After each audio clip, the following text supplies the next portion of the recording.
has fallen.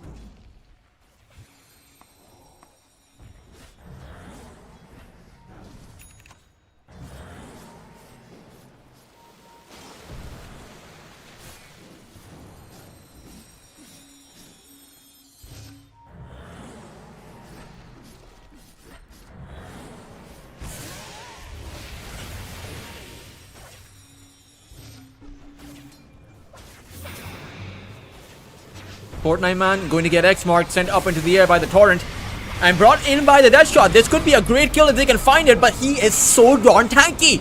With the pipe as well as the Guardian Greaves, they're still trying to break through this Razor. Glimmer Cape comes in by Delight as Fortnite man will eventually fall, but at the end of the day, have Valinor use up all the fuel in the tank? It doesn't seem like it. GTI has gotten himself a double kill, and they even take apart the Panda's Aegis. Fights going on over on the side as Waveform gets brought back, but uses the self-destruct on himself. GZ able to activate the egg, but might just end up getting popped. It's GTI who will deny the kill to Zizian,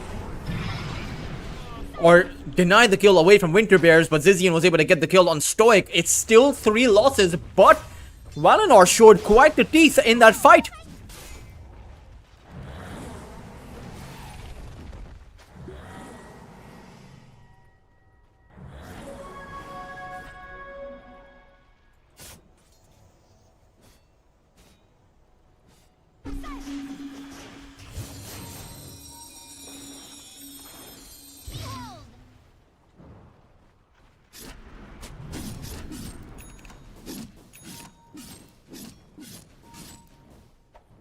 Radiant are scanning. Wouter was going to get initiated upon, but he will, well, won't exactly fall, but he'll be okay.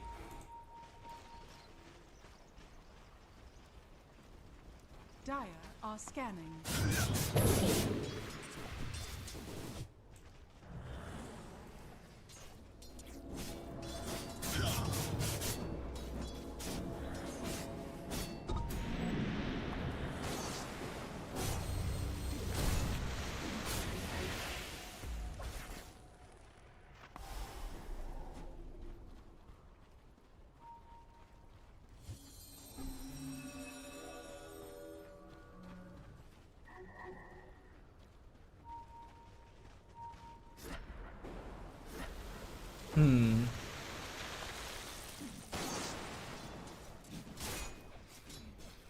Radiant are scanning.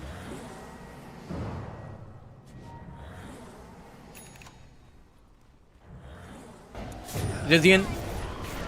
Oh man, the amount of damage this kid is able to deal out, because quite frankly, he is very farmed for the 27-minute mark. But they do want to force out his BKB. Now the question is, how do they plan on getting back once the BKB is forced out? Right now, he doesn't seem to care too much. He does finally pop his BKB, but will be able to take out Stoic. Over on the side, though, Waveform is going to be in trouble. The egg comes out, but GZ's egg has never been a problem for Winter Bears. They'll be able to take it out, as even GTI will go down. All the 4 have fallen, and in the end, Valinor will be wiped out. In the end, Valinor will be wiped out from the map. With only 1 loss for Winter Bears, that is a support, it is quite clearly a scenario, a worst case scenario now built up for Valinor. They are no longer in a position where they can defend their high ground. And there should be, at the very least, 1 lane of barracks.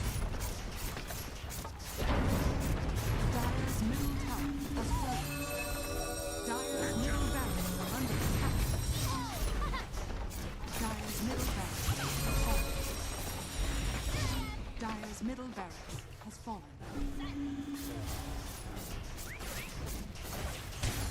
Dire's top tower. Another tier 3 about the break, but the glyph does come out. The rest of Valinor are respawning, so perhaps Winter Bears will readjust. Perhaps they will go back, but they realize that there's no egg to deal with. There's no Guardian Angel either for about 8 seconds.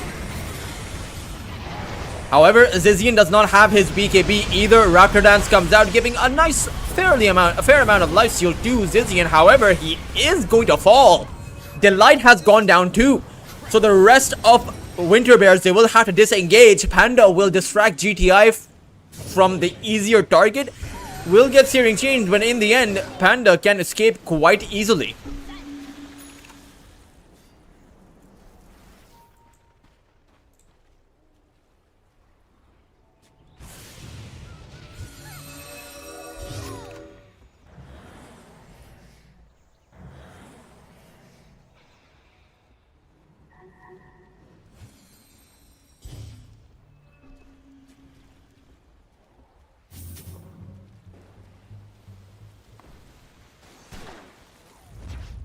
Dire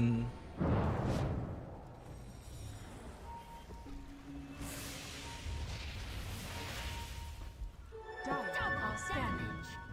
Razor, or rather a full team fight has broken out. It was a 3-man ice path coming in from Delight, but now it's up to Fortnite Man to try and frontline some of this damage.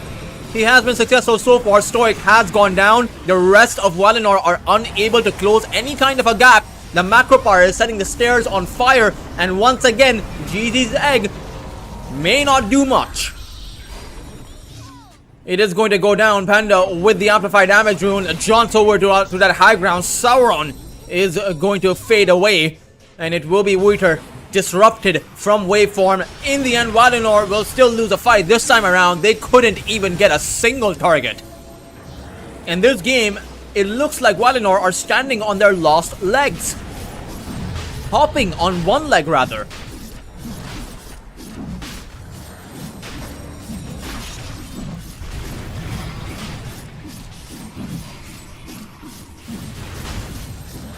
Second Aegis of the game will go the way of Winter Bears, as they do have the Roshan's banner too. And with the banner,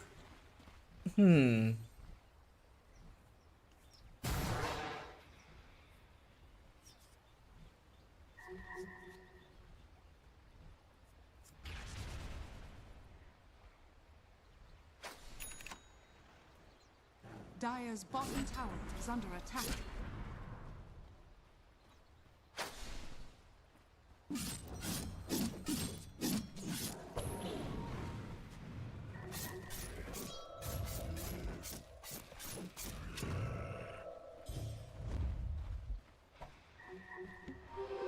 Invisibility.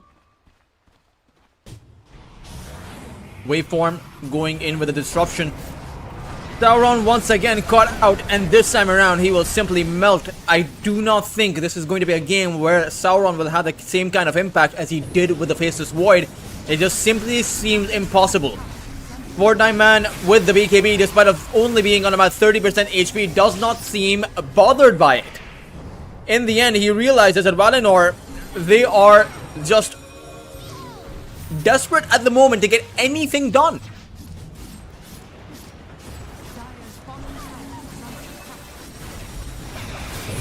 Tier 3 over on the bot side. It's a nice torrent to start things off with, but anytime Zizian inches forward, Valinor have to take 3 steps back.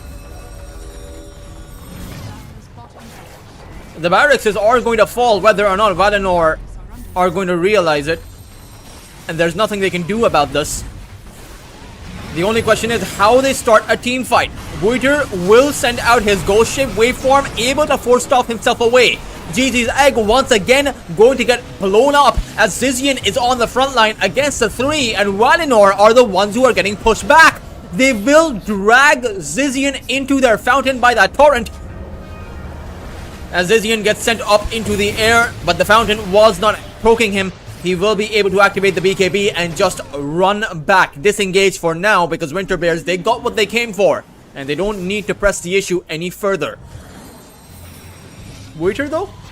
It seems like he does want to press the issue. It's going to be a dream call towards the backline, but the repel actually keeps GG safe.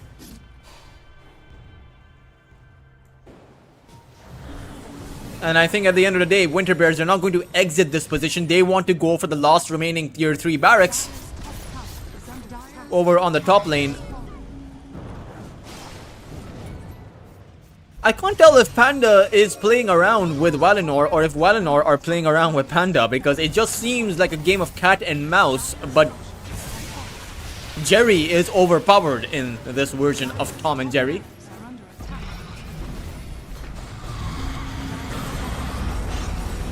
Wheater sends out his ghost ship to do what little he can, but in the end he too will fall. Mega creeps have been acquired. Fortnite Man, or rather Panda, on that front line.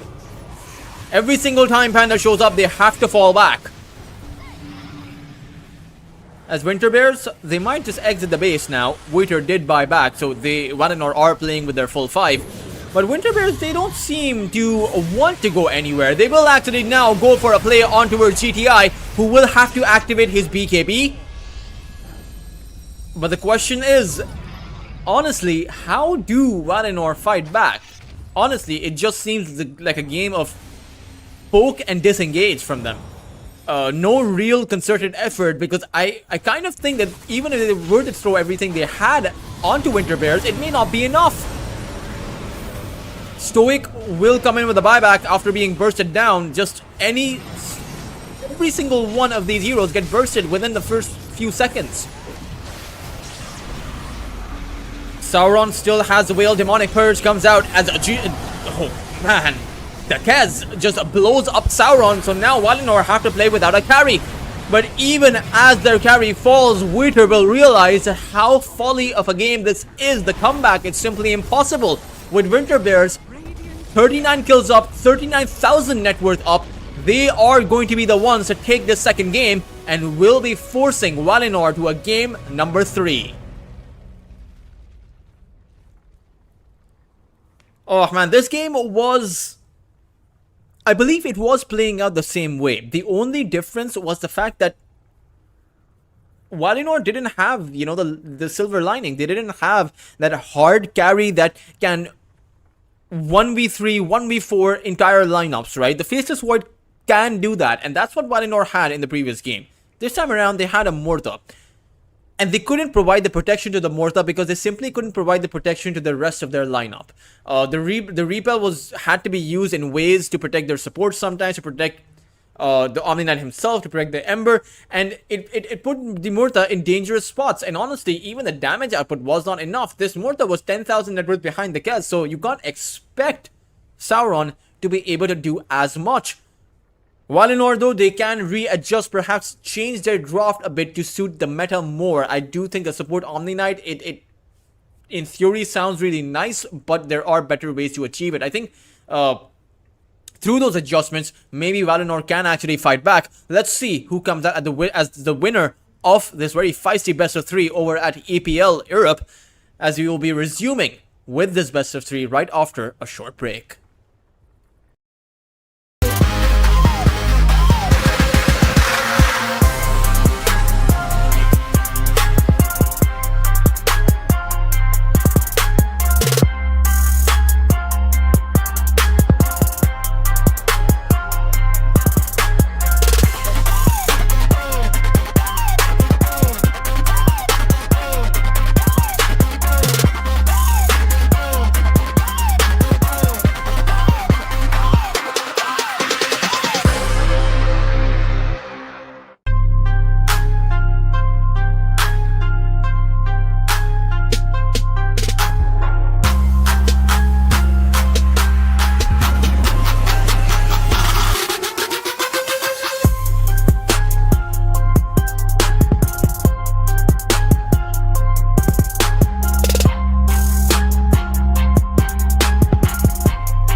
Marcy, because when I think about it, the Marcy as a core doesn't win against the Razor or the Kez, at least not past that mid game. So I would imagine Winter Bears position this Marcy as a pause 4, maybe even as a pause 5, because honestly with the Shadow Fiend it's a pretty good hero. They do pick up that Batrider, as Radiant team back. they also have a Treant Protector. So I see a lot of flexibility in the Winter Bears draft. You can send the Treant Protector with the Shadow Fiend over on the safe lane. You can send the Shadow Fiend on the mid lane. You can send the Marcy as a carry or off lane. Even the Batrider you can play as a support or as the core here. A lot of flexibility, honestly, coming in. Valinor seemed to think that this is going to be a carry SF and a support Batrider, because they are not banning out, they're actually banning out mid heroes. All three, the Huskar, the Puck, and, well, the remaining ban. Winter Bears ban out the Ember Spirit and a Tiny. So they don't seem to think that this Razor is going to be on the mid lane. Honestly, if I was Valinor, I'd send the Razor wherever the Marcy is going. 5 seconds. As long as it's a core Marcy, you know, with that approach in mind. Because the Razor with the static link can potentially dominate the Marcy as the Razor dominates most mid heroes out there.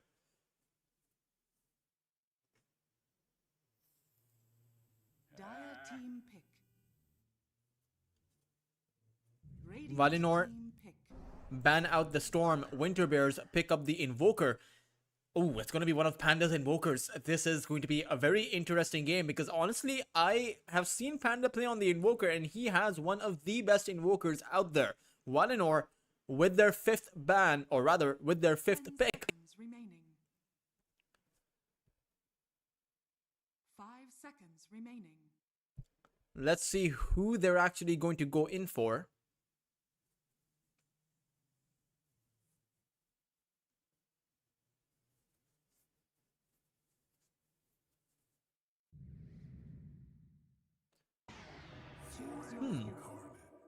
They're actually going to go for a Void Spirit. That's very interesting. I suppose the Ember Spirit was actually banned up. It's going to be a carry Kez or offlane Razor, so the exact same strategy Winter Bears went for in that last game. Meanwhile, it is going to be Zizian on the Shadow Fiend carry, and Fortnite man. So it's going to be an offlane Batrider and a support Marcy. So I do like this approach by Winter Bears.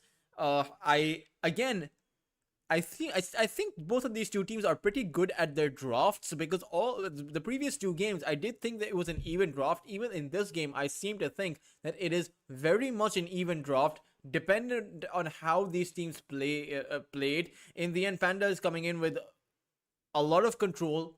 GTI also has a decent bit of control, but not as much as the Invoker, of course. But Winter Bears, they have additional control, right?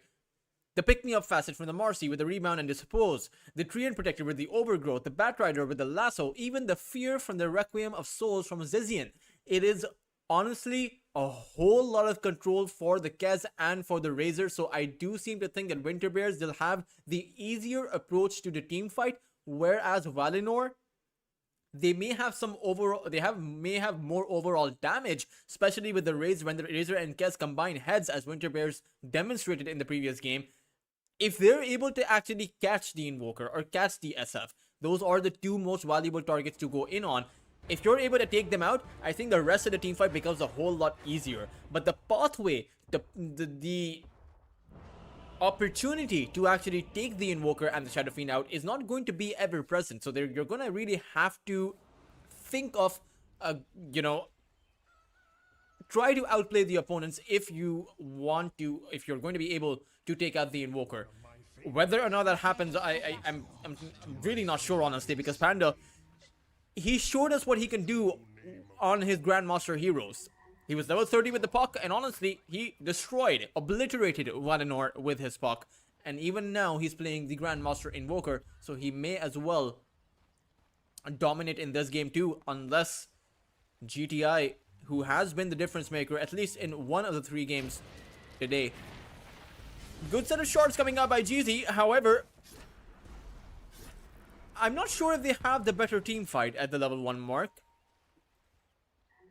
Panda is playing the Exort Invoker, the Agent of Galeron. they don't actually have too much setup for the Sunstrike apart from the lasso. So before the level 6 mark, you're probably not going to see too many Sunstrikes at the same time. We have seen invokers land those Sunstrikes, and if you are able to, since you do gain the experience from those skills too, I think the invoker is going to be probably in a pretty good spot over the Void Spirit. I don't know if he's going to go for the Vessel or not, because he has queued up the Crown, so maybe this is going to be one of those Helm of the Dominator builds coming in from Panda. 3 bounty runes actually going to go the way of Valinor. And that is a nice boost to their early game. Not exactly too overwhelming. It is, at the end of the day, around 240 gold. Or rather, just 200 gold, really. Not 200. I don't know where the other 40 came from, but it is going to be just 200 gold. First Sunstrike being used like how all expert invokers use the first Sunstrike to secure the range creep. Nothing too surprising there.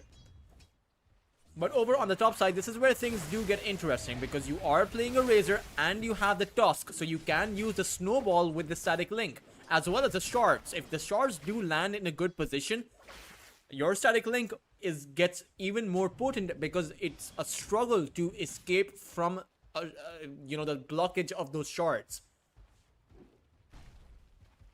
GZ planted down the sentry earlier and will actually be able to take apart the sentry planted from the light, so his camp will remain unblocked, and essentially they'll be able to pull the waves.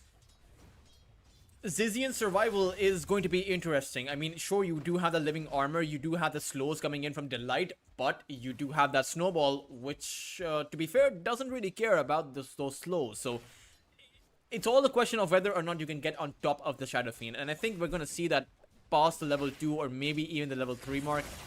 Right now, it's just going to be Wheater farming up, using his Plasma Field here and there.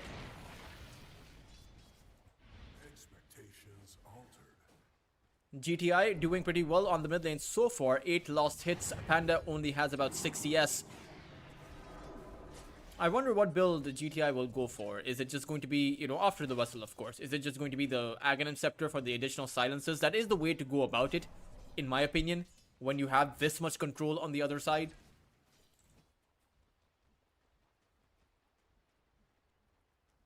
Fortnite man dragging away the creep wave and will eventually bring it back. Radiant's courier. He is playing the off-lane Batrider. You do have to consider that. It has left waveform just to contest these pulls, but it won't really be possible, so Fortnite man will only have this additional creep wave, or rather, no, he actually gets another creep wave. This is very nice. Did not actually take that creep. Okay, it could have been.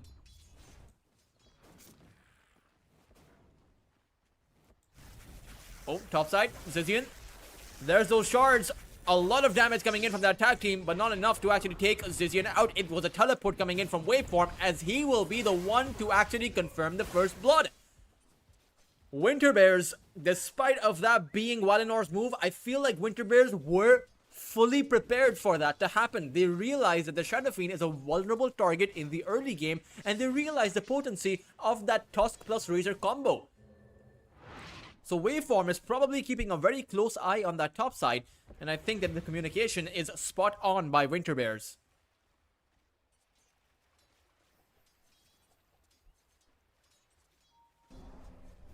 Panda.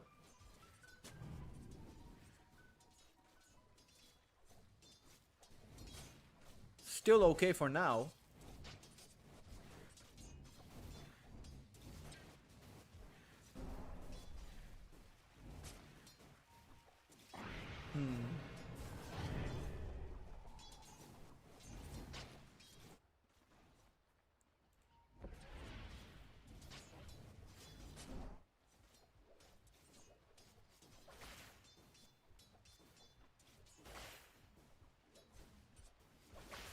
I would expect this bot lane to have a fair bit of tempo too, but the Batrider, they're just playing with the creep pulls at the moment. They're not really going in for, well, much else, I think.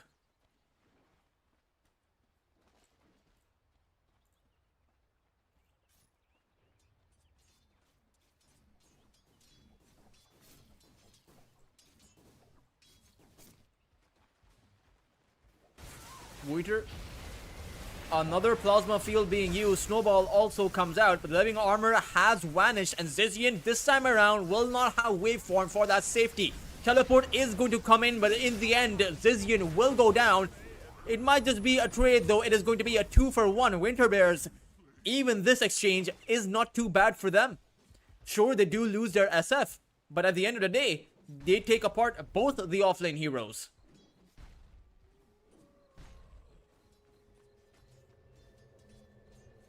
As a SF is going to come back into the lane.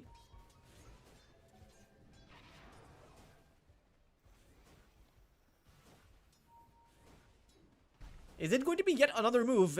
And I am saying this because of the way that they are currently postured right now. There's going to be a fair bit of lag. I apologize for that. But Delight, he does throw out his trench, but however, it's the Shadow Fiend in trouble. This time around, Stoic decides to join as well.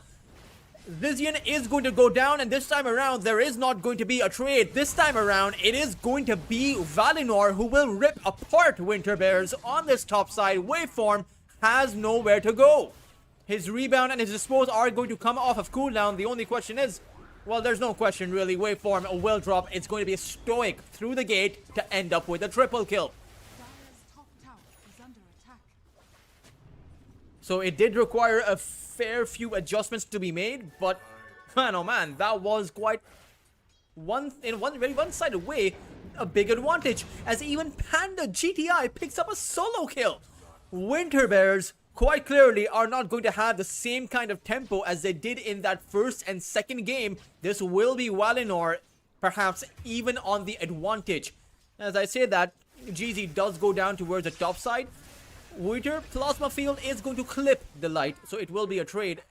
Again, favoring Valinor, because sure, you do lose the Tusk. Wooter got a solo kill, and will not be hit by that Sunstrike. Might just decide to grab up the Shrine of Wisdom too, because the Tusk is teleporting towards the bot lane. Stoic inching towards the Shrine of Wisdom. GTI is there too, and Valinor has a numbers advantage. Fortnite Man is going to disengage, or rather be disengaged by Waveform coming in with the pick me up, but Panda able to snipe away Wooter. There was that at the Shrine of Wisdom. It was Wooter got sniped as he was trying to go for the Shrine of Wisdom. Panda coming in with a Sunstrike, a very calculated one. Radiant's middle tower is under attack.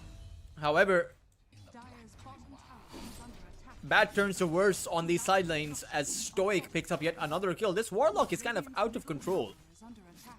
Stoic is, you know, the man with the cane, the magician with the cane, is just able to pick up kills where really the kills should be going to other people. Dire are scanning. Dire Still, are scanning. they'll be able to take apart the tier 1 tower at the very least. It's not exactly a strong pushing lineup, but they're able to do it without the chaotic offering. You do have to consider that the chaotic offering usually is an ability that you can take a tower with, similar to the Shadow Shaman's ultimate, the Serpent Wards, or the Massive Serpent Ward, whichever. The Golem can do the exact same thing, and is often used by pro teams to do the exact same thing. They'll head on over towards that top lane, smoked up Zizian. Well, he quite clearly did not see that one coming. Tag team has been activated. Delight will do what little he can, but with the chaotic offering on top, Delight will go down too. Winter Bears, they lose their safe lane heroes once more, and with a full golem duration, this should be another tier 1 tower. Dire's top Well, I mean, the tier 1 tower would have actually fallen without the golem because it's already super low. Dire's top tower has fallen.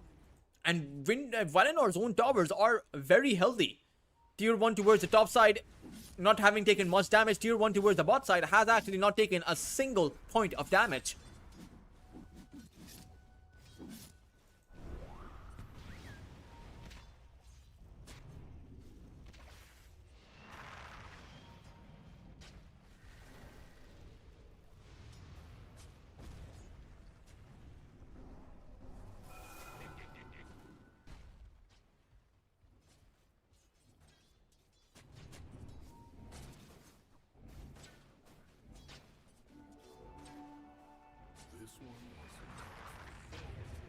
Waveform will get dragged in, or rather pulled in by the Remnant, but has a living armor, which has presumably been maxed out. It has. So they've gone for the defensibility. So even though they aren't actually able to keep their heroes alive, at least they can survive these later pickoffs. Because Delight also is level 5 now. And once he hits his level 6, they'll have some options to actually counter-initiate with the Meteor, with the Meteor Deafening Blast combo. Panda actually went back. He's not going for the Helm of the Dominator. He's actually going for the Chaos Meteor. Or not the Chaos Meteor, the Meteor Hammer. He already has the Chaos Meteor. It's his spell.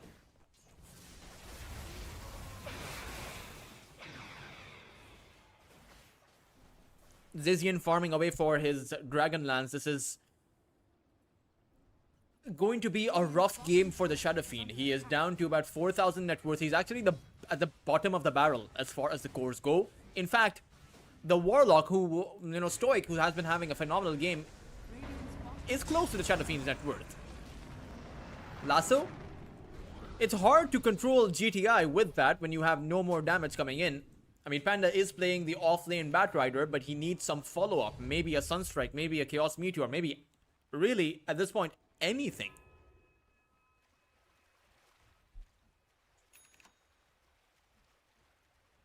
Dire's middle tower is under attack. Waiter.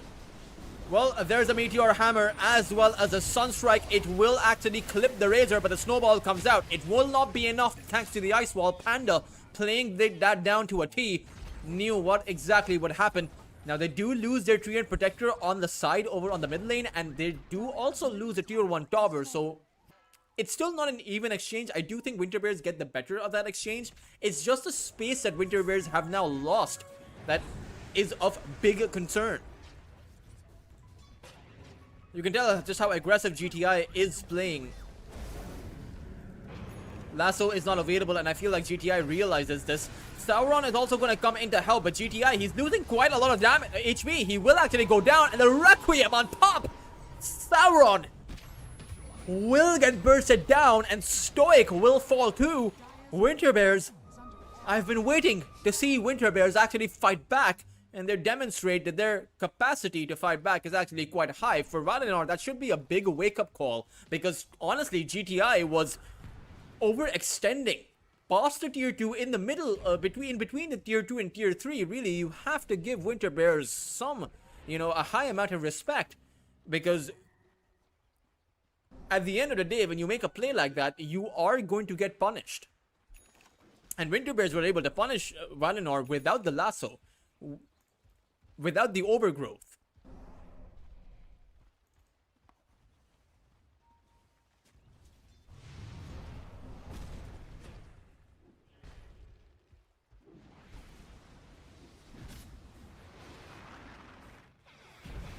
Wheater. A few hits from the Shadow Fiend was all it really took, and the Shadow Fiend is now at the very top of the network chart, so a great recovery by Zizian. At the end of the day, his Shadow Razors helps him to flash farm, and honestly, when you give him a Razor kill, the Razor that has been dominating him since the early game, it's easy for the Shadow Fiend to find this kind of a recovery. I think Valinor are, honestly, they were playing with a lot of synergy before, but it seems like their synergy is withering away ever so slightly. May not actually be slightly either.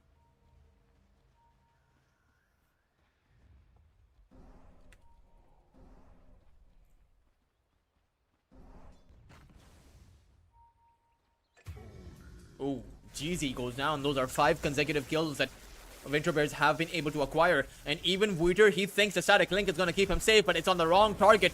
The Shadow Fiend is still going on strong and actually is itching for a fight. And Wheater will realize that this is a fight he does not want to take. It's a fight towards the bot lane that they are happy to take. Waveform will go down. Panda, he doesn't actually have too much HP to play with. Sauron will be able to find the grapple on Panda, but is still afraid of the counter initiation because he's honestly doesn't have that much HP. It's a fight towards the side with Fortnite Man in possession of the lasso, but he wants to grab a big target. Unfortunately, his greed will not pay off. Fortnite Man will go down. Now you do have Zizian coming in and a perfect Sunstrike landing on Sauron. The biggest kill you can acquire. Winter Bears. Honestly, it does seem like Valinor, because of this strange kind of play, aren't... And it truly is strange. Because when you think about it, the Razor is carrying the Guardian Greaves. He had the mech before this. And what is the point of all the sustain if you don't share it with your allies who are in desperate need of that sustain? Waveform. He has that living armor for the sustain, and the response also comes in. GTI does have another astral step, but now it's on cooldown. They will actually attempt to go for the chase, especially with Zizian coming in. A few hits from the Shadow Fiend should be enough damage as Zizian uses the portal, but will not... Or rather, it's a GTI who used the Dissimulate, but will not be successful. And it will be another tier 1 tower that Winter Bears will claim as their own. Rough moves by Valinor. And even now, Winter is farming away on this top side. I hate to keep harping on the same point, but this Razor is carrying the only source of sustain that you have apart from the measly Shadow Ward. So bring in the Razor, bring in your heals. He can frontline for your team too. Because now Winter Bears, they're taking apart Roshan, and Valinor are simply not even in a position to contest this. They're not even going to be able to reach here in time.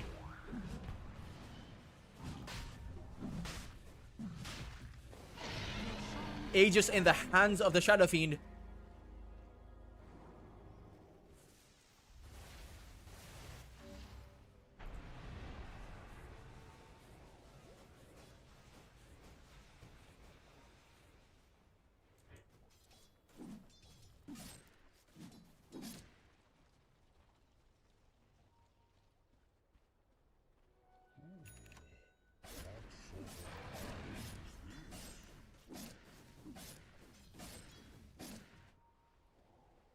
Jeezy on the Tusk. Fortnite Man goes in with the rebound. That is a stun duration that the Tusk does not have too much time after. Boots of Bearing available on a Fortnite Man, and you can tell Winter Bears, they're playing as a full 5 unit. Valinor, quite frankly, are not. Top tower is under attack. Kind of seems like Valinor, you know, they're doing their own thing around the map, and it doesn't feel like a unified effort. Wuiter, he surely loves his Radiant's top off lane, like he loves his top side. Like I don't think I've ever seen Wuiter away from the top lane. Now he finally moves away when there are 4 heroes on that top lane and he can no longer stay there, but he should stick around with his team, because I do think Valinor right now is just a 3,000 to 4,000 advantage.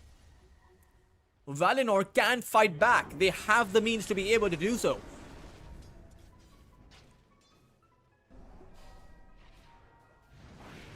Tornado, as well as the Chaos Meteor, or rather, no, it's just the Meteor Hammer. GTI has gone down. A lasso comes in from the side, but it's not really done much. Wuiter is actually holding his position, but they're still being forced back because they're dropping kills. Or rather, they're dropping their lives, and their bodies will hit the floor alongside Wuiter. It turns out it was still a lackluster attempt. The Void Spirit went in too early, and the rest of their team weren't in position. under attack. I'm not really sure how many more moves Valinor have up their sleeves, because honestly, Winter Bears, they've been grouping up together for so long and they've won so many of these team fights. Now they're just steamrolling ahead. No reason to pull the brakes on the train they're on. Sauron, Raven's Wail is going to keep him going. Did walk back us for a second. I think he wanted to stick around, but now with the Hurricane Pike up for Zizian, he has additional control, additional mobility, can break the static link if he wants to. All he has to do is press the Hurricane Pike on the Razor and the link will break. It's the best item against the Razor. Because using the Pike on yourself only uses a force off, right? Essentially. Using a pike on an opponent, on an enemy, distances both the enemy and yourself. So it's a force off against your enemy away from you, and it's a force off on yourself away from the enemy.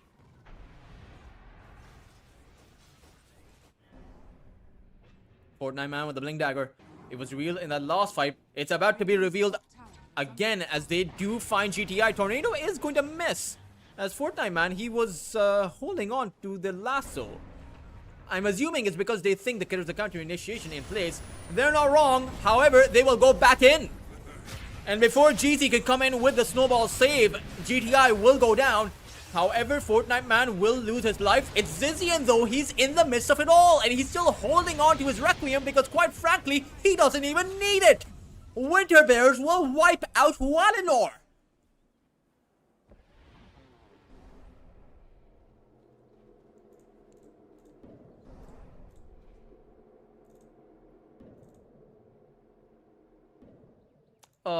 It's also a tormentor that Winter Bears will be able to pick up a good shard coming in with the additional rebound.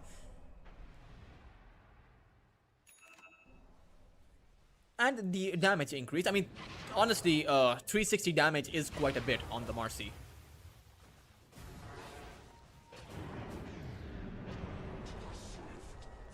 Zizian just loses his life for nothing.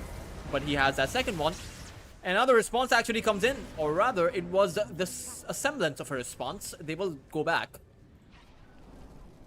The Kez does have the Desolator, but not too many stacks of the Deso. Only about 2 stacks built on it so far. Is inching closer to that Manta style and is able to hold on to his net worth, at least in comparison to Panda. However, it's GTI who is unable to hold on to his net worth. He is below 5 figures and he just gets constantly focused upon by Winter Bears. Voiter will probably be able to make it across through this little portal. Sunstrike is also going to land but not really take Voiter out. In fact, if the Shadow Ward wasn't actually placed down by the Warlock, I do think that Voiter would have fell.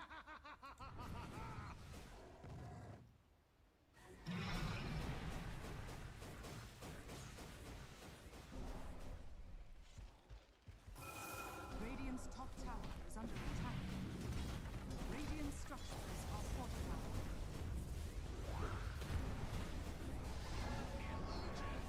Radiant's top tower is under attack. Tier 2 tower is going to go down to Zizian. Radiant's top And tower has fallen. it's a 13,000 net worth advantage at the 22-minute mark. And again, it boils down to the same question. In game number 1, Valinor possessed the one hero that they were able to turn the game around with. It was the Faceless Void. Radiant Does the Kez offer the same amount of comeback potential? I don't think so. It's still possible though. I really do think that their high ground defense is phenomenal.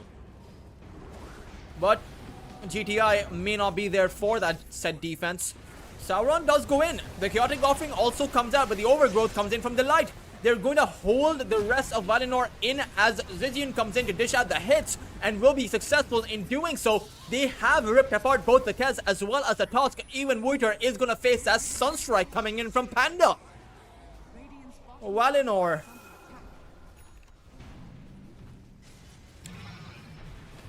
I'm not sure how much fight they have in them. I do know their high ground defense is really strong, but they're giving away way too much. Radiant's bottom tower is under attack. And now it's going to be Winter Bears 23 minutes in, poking at those tier 3s. No Razor, no Kez for about 15 seconds. Radiant's So they will leave the melee barracks alone. They'll only go for the range and will settle, or rather no. has fallen. There's no glyph available. Oh no, Stoic. Okay. No Daedalus, by the way, on the Shadow Fiend, but the Alacrity buff proving to be a bit too much. And as the shards block Zizian, he just turns his attention towards the tower instead. And even the Batrider, Fortnite man, goes in for a lasso. A few hits from the Shadow Fiend, it's all it really takes. And now there's going to be a Chrysalis on the Shadow Fiend coming soon. For Valinor, it seems like they may have just run out of options right now as the net worth lead is too big, too huge. And Winter Bears, they are looking too darn strong for Valinor this time around. Valinor struggle to defend. They are going to get ripped apart to shreds. Winter Bears are going to be winning this series 24 minutes in, as they dominate Valinor in game number 2 and in game number 3. And even though Valinor brought in the very heroes that Winter Bears won with in the previous games, they did not have the same kind of impact. Winter Bears are going to be your series winners. And for Valinor, I do think this Valinor is a very strong team. You know, back when I first casted GZ when he was with Endgame, I thought to myself that this is a phenomenal support player. And even that game number 1 performance was phenomenal by GZ. I think the rest of Valinor are also pretty good. GTI on that mid lane was the one reason why their mid game in game number 1 stood on strong. The rest of their lineup, even Sauron was able to farm. I think for Valinor, they really should work on their coordination, their communication, and I think pick up heroes they know that they are strong with. Don't just take away the heroes from the opponents. Because this Razor and Kez performance was, if I'm being honest, very underwhelming compared to the kind of Razor and Kez Winter Bears brought out. So play to your own strengths is what I would advise Valinor, because honestly, that game number 1, it may have been a comeback, but it was a superb performance. And I can't wait to see them replicate that in future matches. Again, it is a round robin format, so I'm sure there are still a few more matches left to be played for Valinor. For the Winter Bears, I will actually take a look at the standings as they are. Winter Bears are actually at the very top of the group stage alongside Strong Boys, the lineup of Stoikov and Bashka. So Winter Bears are actually in a pretty good position. Valinor, though, they're still not out of the running. Valinor are currently 1 and 2 in the group stage. Liga team and Navi Junior have actually lost all of the series that they have played so far. But for now, guys, this is not it. We still have one more, or rather, we actually have 3 more series. 1 more series with me, and the rest 2 will be by Costa. The next series up will be between, I believe it is going to be between Team Spirit Academy as well against NPC's IRL. And that will happen in, since we're behind schedule, that will happen, or rather ahead. I don't know how to phrase it, but I know this next series will be coming up to in your screens shortly, right after around a 5 to 10 minute break. So make sure to stay tuned on in as we will resume with EPL Europe season number 34 in just a moment, guys.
position number 34 for the European region, Team Spirit Academy and NPC IRL are going to be the second two sets of teams that are going to be going at it. And Winter Bears did win the first best of 3. They won 2-1 against Wadanor.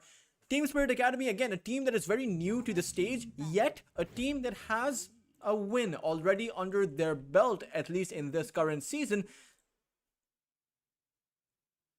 They do have, I believe, a win against, they actually have a win against Inner Circle. Who would have actually thought? I did not imagine Inner Circle actually, because considering the fact Inner Circle is a very strong team, I believe one of the strongest teams in the current EPL. They don't have the standings for it right now. They're 2-2.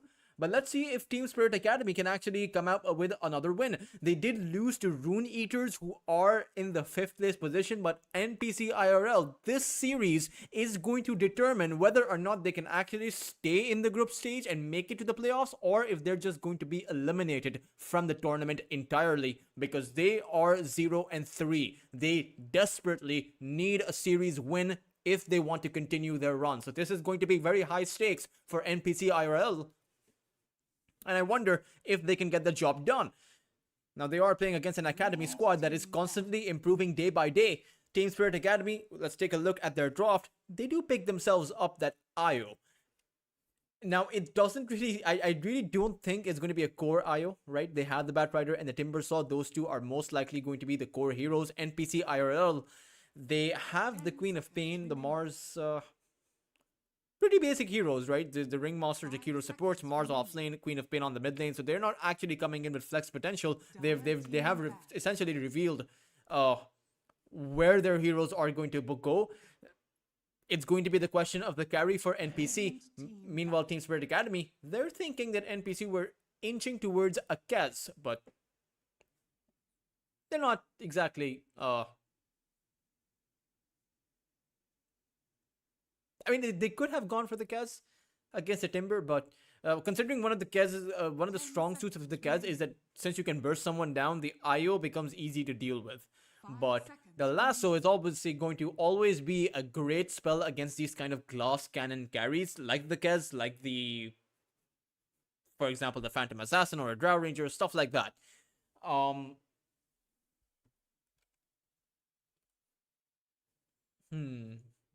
team pick.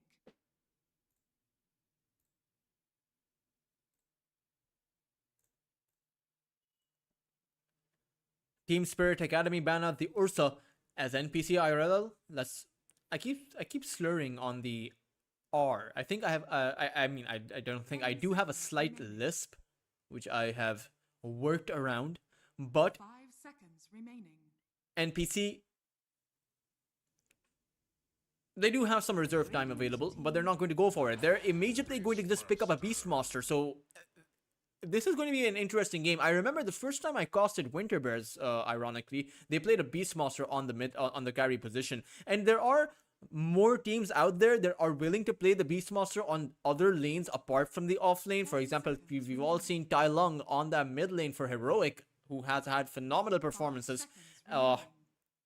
Carry Beastmasters have also been revealed in the European region, you know, here and there. I wouldn't say it's super common, but it's not, you know, it's not super rare either. It's not out of the question entirely. Team Spirit Academy, what are they going to pick? And I think the Clinks would be pretty good, but no, they're actually going to go for a Kunkka. So who exactly is this going to be? A carry Kunkka. I will actually have to no, it's going to be a mid Kunkka. It's a Rubicon. It's a carry Batrider. And I actually remember the strategy. Team Spirit Academy play a carry Batrider, and when they do, they actually look super strong, because Rubicon is one of the few players I have seen able to make a carry Batrider work out. It's not the Halloween set that he's donning, it's actually just the fact that he's a phenomenal Batrider player, and often at times, teams struggle to play against him. Now, in this game in particular, you do have that Mars, and the Batrider can't exactly fly out of the arena. So it's a good spell to have. When the Batrider goes in, you can use the arena to capture the Batrider on the inside, throw in the Ringmaster's Wheel of Wonder, throw out the Sonic Wave, throw out the Macropyre, throw out everything in your arsenal, and you should be able to take Rubicon out, even if he has Skyford on the IO as his support, I think the amount of AoE damage that NPC are coming in with is going to be enough to secure some of these kills. Of course, there's always going to be the X factors. That's going to be Kai and 86 on the Timbersaw and the Kunkka, because you will expect Sunshine as well as 86 to be able to do. I say Sunshine because that is Kai's. That is a Timbersaw. That is their offlane player. So Sunshine and 86 to be able to put a stop to just the all-out blast potential coming in from NPC. But whether or not they're going to be successful in doing so, well, we'll have to take a look, because honestly, even the Beastmaster here right now, right, it's a great pick against the Batrider. I think Focus is probably going to be able to farm up uncontested, or rather, I say uncontested, but he is playing against a Timbersaw, and the Timbersaw might be good at actually dealing with the boars as well as the Hawk. So it's still a bit of a question in my mind. At the same time, the amount of slows that Team Spirit, or rather NPC come in with, are quite strong. It's the dual breath, it's the liquid fire, as well as the fact that Mini has the boars. So it's a lot of slows, and I'm not even sure if the IO can reposition against all of those. That was perfect.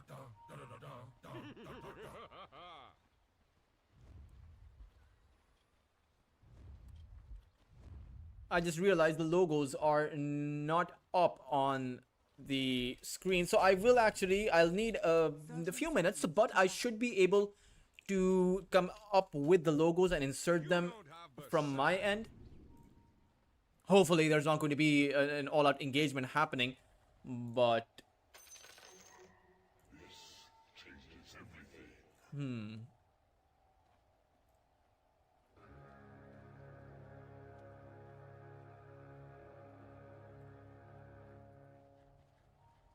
The battle begins.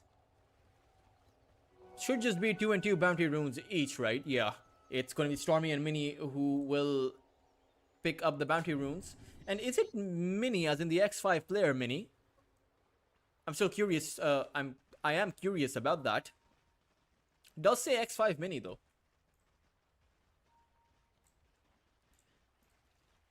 I'm not sure if NPC IRL have a logo, but I will do my best to insert it right now. You're all washed up.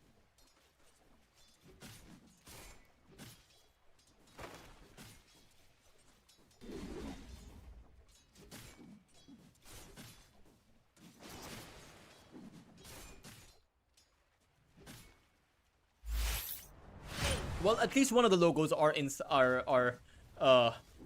in the game. It's just on the wrong side, so I will readjust it here, and now the logos are in. So now I can talk about the laning phase. I apologize. Sometimes the in-game logos are bugged, and I don't have all the teams since I caused multiple regions. But coming back to the point, 86 versus this Beastmaster, I think this is pretty much an even Steven lane. I did not expect this Beastmaster to be on the mid lane, quite frankly. I did think that it was a safe lane Beastmaster, but they have switched it around. They're playing with the Queen of Pain as their carry. I think this is pretty much an even matchup. And I do think they switched it around because of the Beastmaster would not have had a great time against the Timbersaw. But this switch around, eventually you should be able to deal with the Kunkka. At the same time, the boars are not going to be that critical factor going in favor of the Beastmaster, because the Tidebringer should be able to take them out. Maybe in not one use of the Tidebringer, but with that second cleave, I think it is going to be enough damage. So let's see if Mini will itemize actually skill up differently, and he already is. You see him hitting his level 3, but he has not gone for the boars or the hawk. He has just maximized his axes. As I was rambling on, the Beastmaster, Nande is able to pick up a kill, actually draws first blood, takes Idar out. Dire's courier And has been you can tell why they switched it around. I mean, just the fact that Nande has that blink, it's impossible to actually take out this Queen of Pain unless you're using the Lion's Disables to stop his blink. But often at times you need the Lion's Disable to start a fight, not to finish one.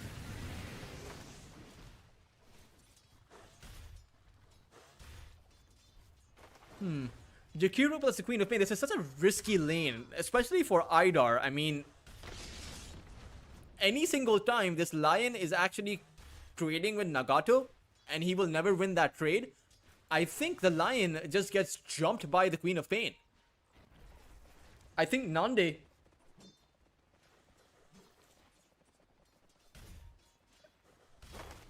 will probably be keeping an eye up on Idar, who does get slowed down, and instantly Nande decides to jump in. This time around though, Idar is pretty close to his tier 1 tower. He does spot it out.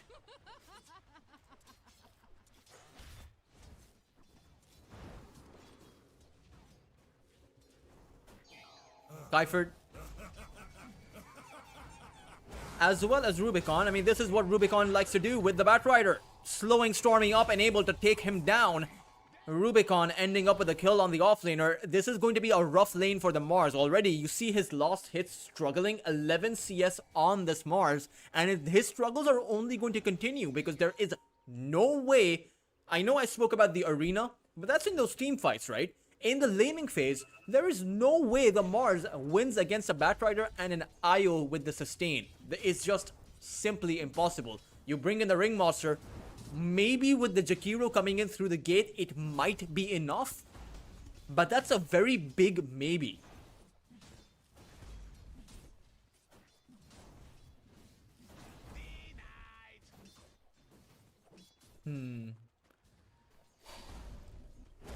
So far, so good though.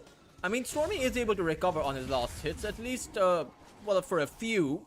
Does have to use his spear to keep a tooth safe, and he will be able to. Bottom tower is under attack. Meanwhile, the top lane continues as the lane momentum is not really in Nande's favor. They should, I know they want to play aggressive, I get that idea, but ideally they want to maintain the lane equilibrium, at least for a solid middle ground. Right now, Kai is actually receiving all the creeps there. He's being handed them, and you can't shut down or even push back at the Timbersaw if he has the creep wave so close to his tier 1 tower.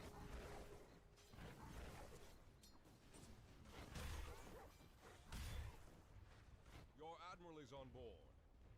86, it's going to be interesting to see how he's actually going to itemize. Right now, he is going for those phase boots, and then later on, probably the Blade Mill. But eventually, you'll have that Aghanim Scepter. But the bigger timing is, of course, going to be this Beastmaster's timing on that Aghanims. I think Mini, he will have to, if he gets that early Blink Dagger or early Aghanim Scepter and a Blink Dagger afterwards, I'll have to hold that thought because there is a Lion coming in. A Ghost Ship is going to be unleashed upon Mini, and he will go down. An easy enough kill for Team Spirit Academy to find, especially considering Idar's movement. He's realized that there's not much he can do on that top lane, so instead he's going to make space around the map. Rubicon feeling pretty safe with the heals coming in from Kaifert. It is going to mean multiple kills going the way of Team Spirit. They let Atuf go because they knew he was going to be a goner. Stormy is going to be lucky to make it out of this one alive, but the Impale actually catches him from that ground target. Stormy is going to fall too as 3 kills come about for Team Spirit. Rubicon ends up with a triple kill, and this is why Rubicon is someone to be feared on his Batrider. Oh man, this is truly not really going the way of NPC IRL. They brought the 3 heroes in because the whole idea was their 3 heroes come in with a fair bit of tempo. It's the slows and the overtime damage from the Jakiro, the burst damage coming in from Atuf, the slight kind of burst damage. I mean, the Whiplash or the Tame the Beast does do a fair amount of damage. 180 at the level 1 mark is high enough. And they had the Mars. But they lost the exchange instead. This time around, Rubicon, he did get skewered. Impale comes in from Idar, and Kaifert, he does have the Tether, but the Sonic Wave pure damage is just a bit too much. And in the end, even the Whiplash will be too much for Kaifert. NPC IRL, they fight back and are able to tame the Beastmaster, at least for now.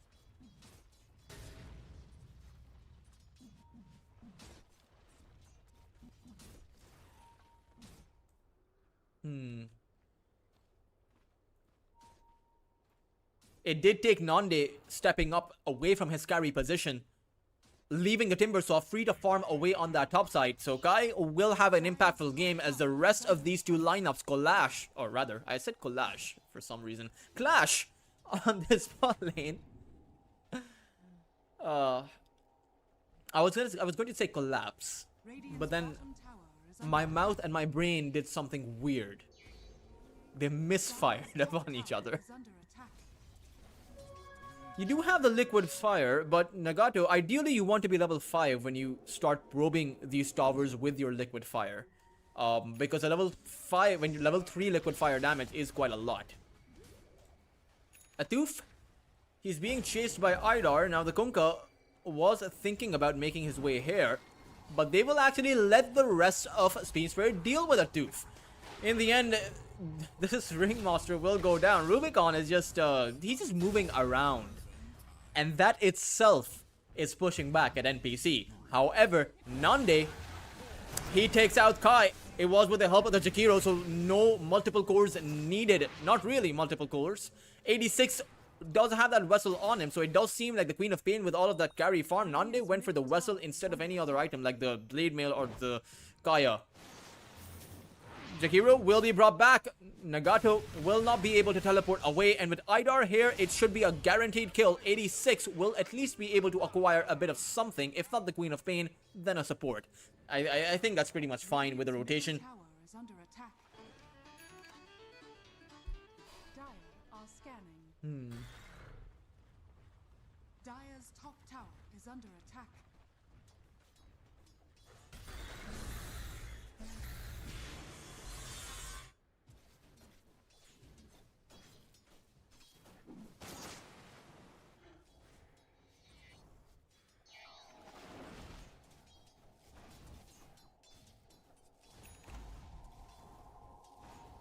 Rubicon using the wand as well as the lotus, or I mean he has it to use if he wants to. Perhaps he's saving it for an impending rotation from that Queen of Pain, because quite frankly NPC IRL will probably be targeting that Batrider. Kaiferd ends up eating that Sonic Wave instead, as Rubicon has lost his insurance policy, but now he still wants to fight because 86 is here with the ghost ship. Landing on that Queen of Pain, Nande has gone down. Mini, who came in to try and attempt to use the roar because he wants a kill of his own. It's the mid laners clashing over here right now, but Mini, he's taking in so much damage. He's forced to go out of the arena as Stormy is the one who will guarantee the kill, but Nagato, he comes in. Meanwhile, Rubicon was able to deal with Mini on the side and now receives that Tether heal coming in. Atuf is going to be a guaranteed kill. The chase is on over on the other side, or rather it is off on the other side. Stormy was able to make his way out, but again, for a team that has been consistently trying to make plays on that Batrider, they're just getting punished for it. Sonic Wave being used up on Kaiferd, that's fine, but the problem is you're going way too deep to try and get that kill, and by the time that you're able to, there is surely going to be a response coming in from Team Spirit.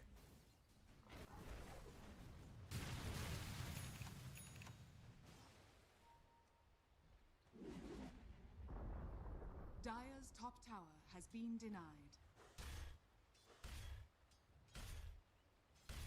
Nande denies his own tier 1, and this is where we'll have to hold that thought.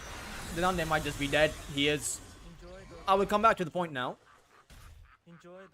You're playing with a position 1 Queen of Pain. You don't have a hard carry. There is some argument to be made that neither does Team Spirit, but the fact of the matter is Queen of Pain on the carry position is not, you know, you're going to run into difficulties with scaling, because honestly not everyone can farm. Mini is also going to be disabled. Perhaps he might not even be able to take the Lion down. He can't. A 2,000 net worth advantage builds up for Team Spirit Academy. Dire's middle tower is under attack. Dire's middle tower has fallen. Dire are scanning.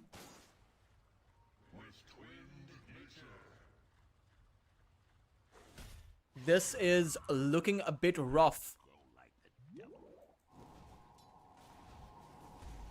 Dire's middle tower is under attack.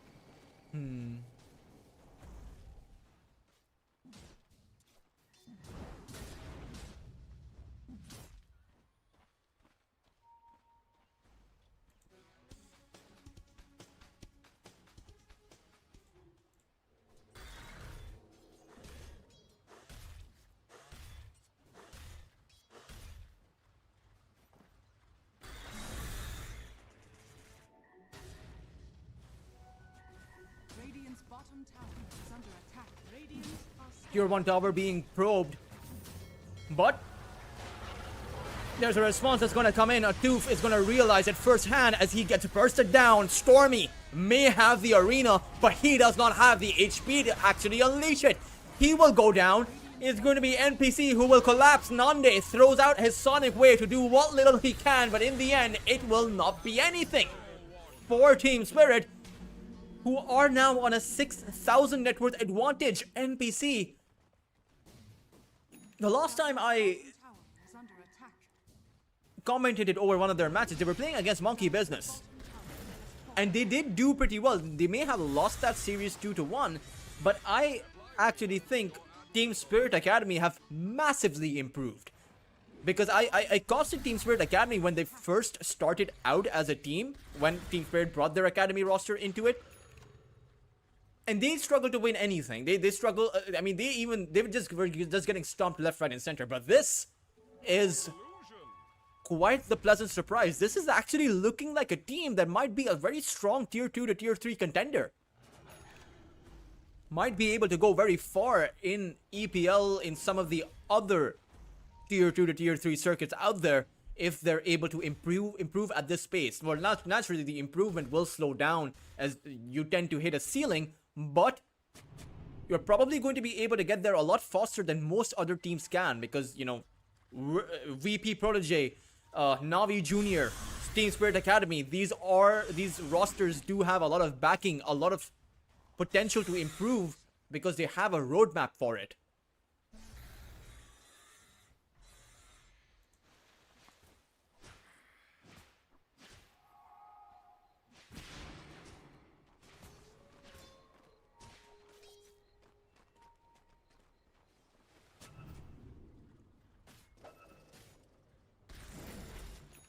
The big question is,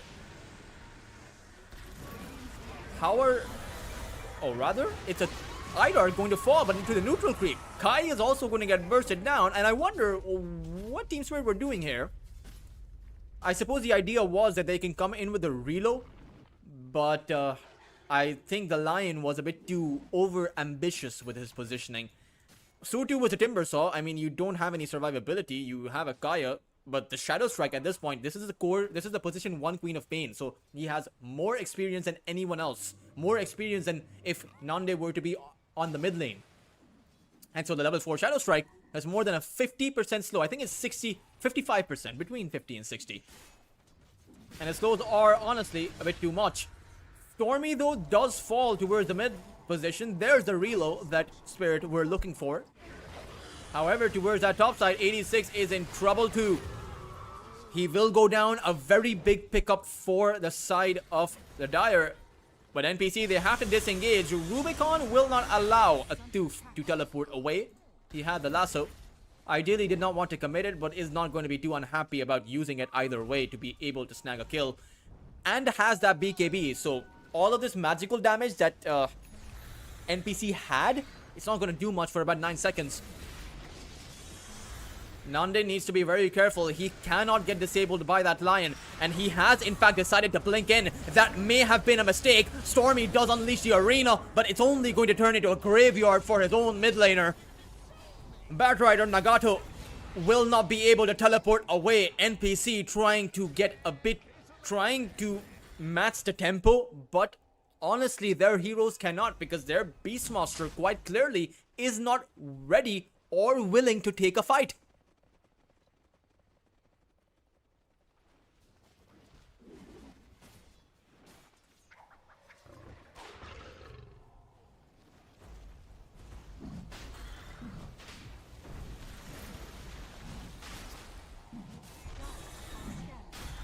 Roshan is going to go down. And it will go in the hands of Team Spirit Academy, who will be able to acquire Roshan without too much effort or without too much contest. Radiant's middle tower is under attack. 10-1-7 on Rubicon. 4-1-4 on 86. That was the first death that we saw. Might be the second, because he does get speared and roared up. Ice Path also going to land on him, and that will be his second death. I think I've jinxed him a little bit.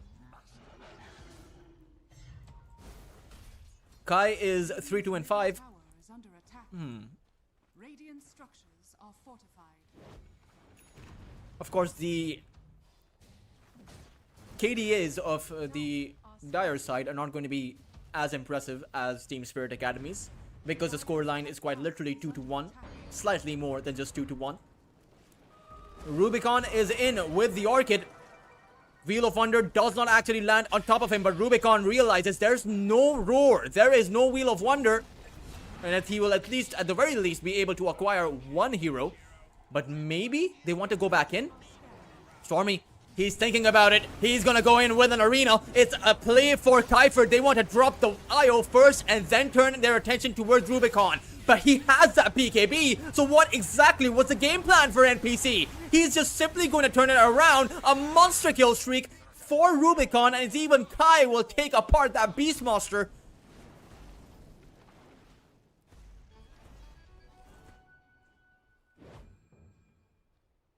Radiant's middle tower is under attack. 1700 gold going the way of Team Spirit as NPC made a play for Kyford. They were able to get them. I mean, they got the IO.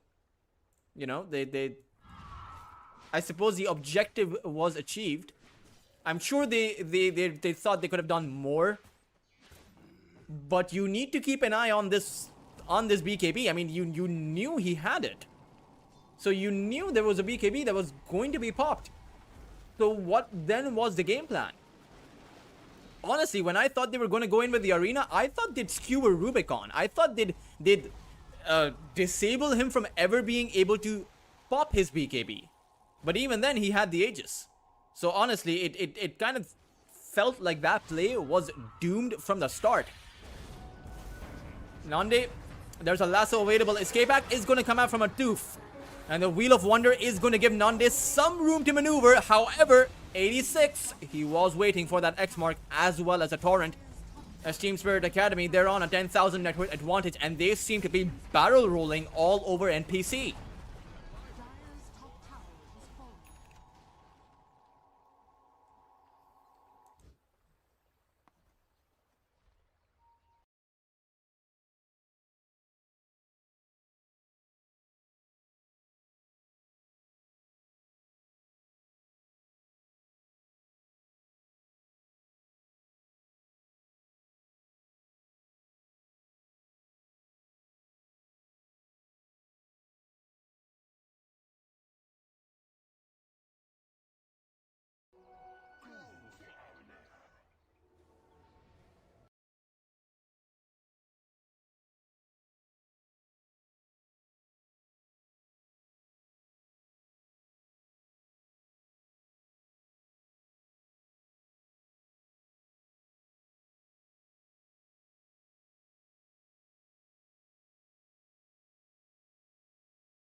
It reminds me, you know, over at Southeast Asia, we have a team, there's a team known as Veroja.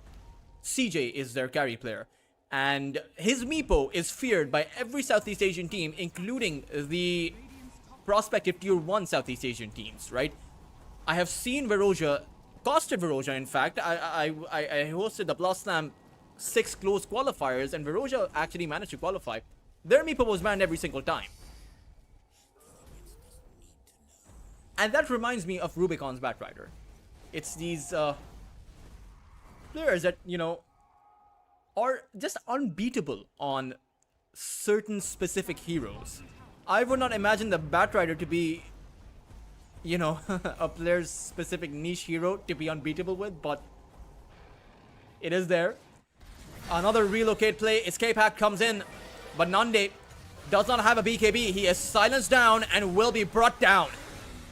After the torrent is over, of course. The Tooth will also be caught.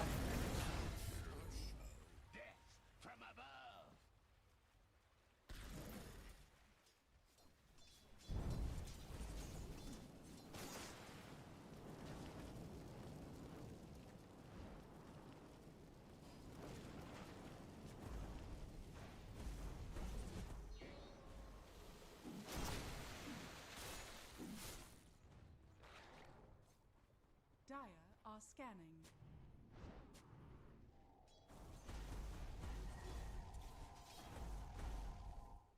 And the big question is, how do you plan on scaling up now? I mean, Dire's Nande does have is under attack. the Scepter. Mini does have a BKB. He didn't go for the Blink Dagger. He went for the BKB instead. He will have a Blink Dagger eventually. But how do you scale to the point where you're able to take out multiple heroes? Right now you take out one and you all die. That's the state that NPC have been since, I believe, the 10th or so minute. Stormy, he does go for the arena. Sonic Wave is going to come in from outside of it as Kyfer does go down. There's the one. The question is, NPC, can they get more? As it just seems like they have to tuck tails and run once more. It's Mini trying to stack up against Idar. He will be successful, so that's the second kill they've gotten. But now I fear that it may just be a turnaround. Rubicon is very low. Nande, it's his job to now blink in, but he is silenced down. A Tooth comes in though, as Stormy has brought back. The Wheel of Wonder does push back at Team Spirit, and it seems like this is the best fight NPC have gotten all game long. Nande, with the constant spam of those Shadow Strikes, is able to get the job done. And this time around, it's not as bloody for NPC as it was for Team Spirit. Losing out on 4 of their heroes, Nande able to acquire about 1,600 gold going his way. This was certainly the best team fight NPC have had, and perhaps it may just be enough to turn the game around.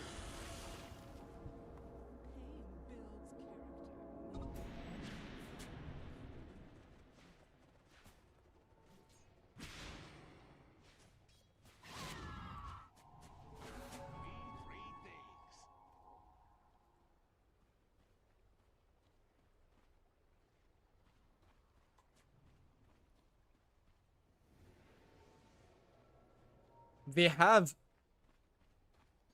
now that team fight buys them 5 or so minutes, because going on the high ground is so risky. I think Team Spirit cannot go to the high ground until they have that next Aegis, and even then, when the Roshan does respawn, I think that NPC will contest it. There's no way they shouldn't, or rather, there's no reason they shouldn't. They have the better Roshan fight.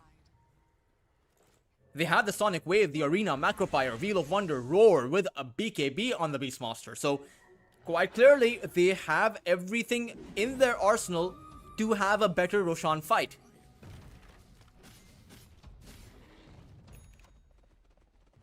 Blink Dagger is up for Mini now.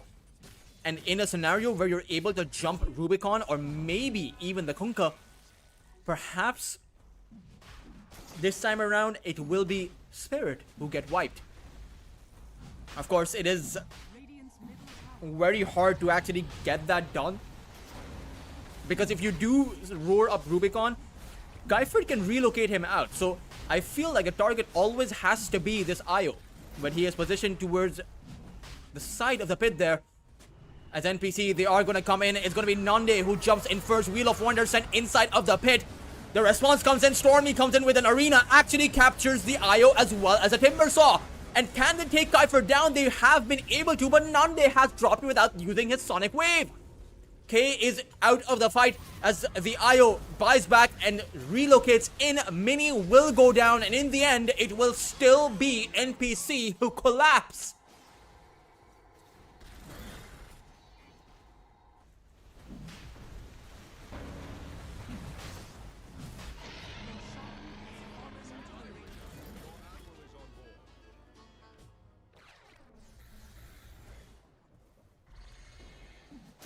$2,300 net worth as well on just from that last team fight. Aegis 2 as well as that banner. Lincoln Sphere up for Rubicon, so it's very difficult to target him with that roar now. They do have some way to break through the Lincolns. I believe the Eels can. And that's about it. Shadow Strike is now a ground targeted ability. So how... I mean, you can target the Batrider. I think you can. I've played a lot of Queen of Pain. I believe you can. I'm not entirely sure. Because I use Quick Cast. So, I will actually check after this game. But I do know that it's a ground targeted ability. Vessel could pop his Lincolns too. Radiant's middle tower has fallen. Dire's top tower has fallen.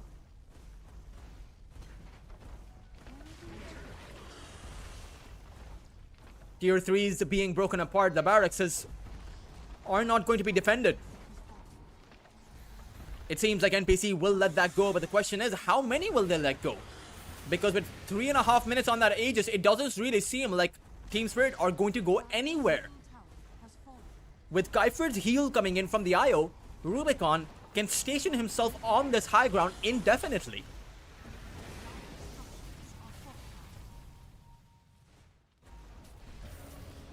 It's actually an initiation from that side.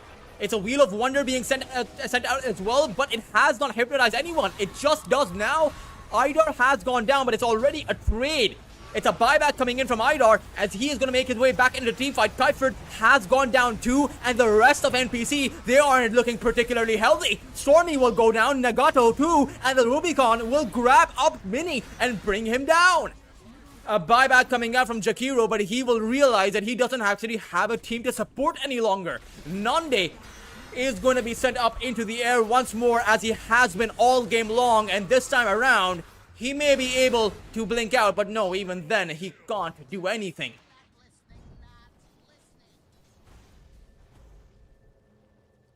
Only one barracks remaining for NPC. This is Radiant's probably going to be their one last stand. And honestly, they don't look like they have much to stand on right now. 23,000 net worth advantage at the 32-minute mark. A Batrider they can't deal with. Limited buybacks on their team. There's no way to roar this Batrider. It just, the problem list is quite high. You know. Nagato, oh, is this how he loses a... That's his dieback, by the way. Nagato doesn't, he just bought back. That's how he, okay. I mean, it's not his fault. He doesn't have anyone alive. I know that. It's just Rubicon just deals so much damage. I don't know what to say.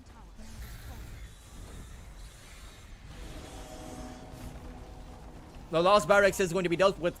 Impossible to defend. Mega Creeps will be acquired by Team Spirit. Oh no, Nande thought he'd go for a cheeky little Shadow Strike. And Nande will pay for it. Mini will attempt to take out a or rather Idar, as he will be successful. There's no buyback on that Lion, but now Mini's BKB has worn off. He is going to fall and GG's will be called. Team Spirit coming out with a sneaky Batrider pick. Rubicon demolishing NPC, but it's not just the Batrider. I think the Kunkka played this phenomenal too. You have to consider the IO's positioning has to be good in order for him to provide the sustain, or Rubicon can never dish out that amount of damage to begin with.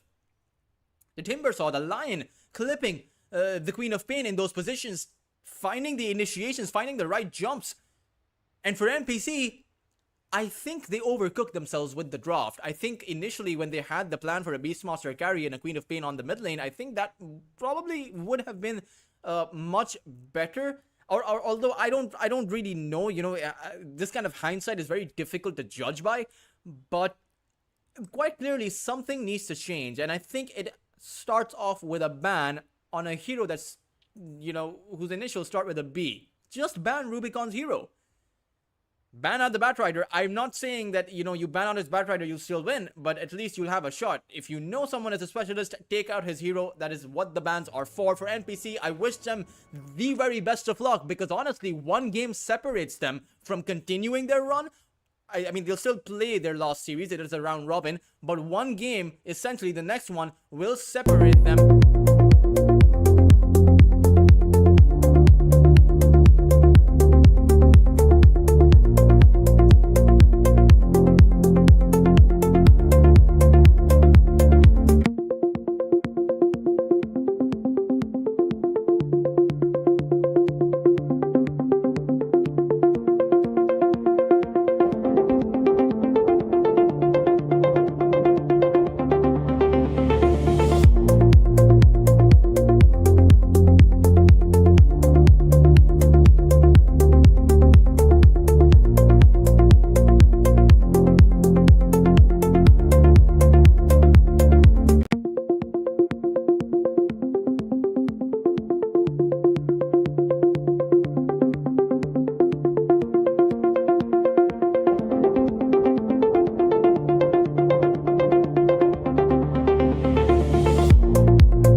successful in doing so.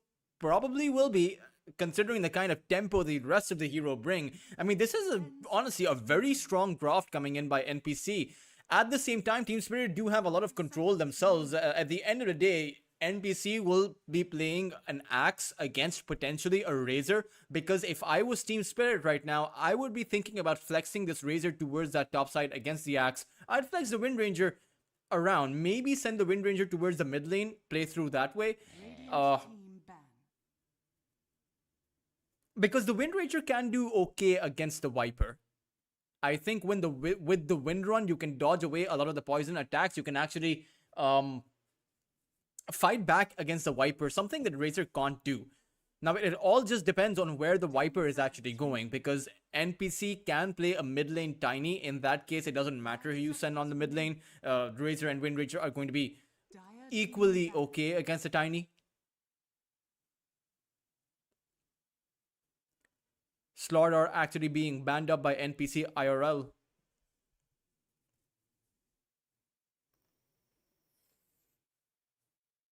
Hmm. 10 seconds remaining. 5 seconds remaining. I wonder what carry hero, if there is a carry still remaining, these teams will go for. Team Spirit seem to think that none of these heroes they see before them are actually on the mid lane, as they do ban up the Invoker. And NPC seem to think that neither the Razor or the Wind Ranger are going to dare playing the off lane.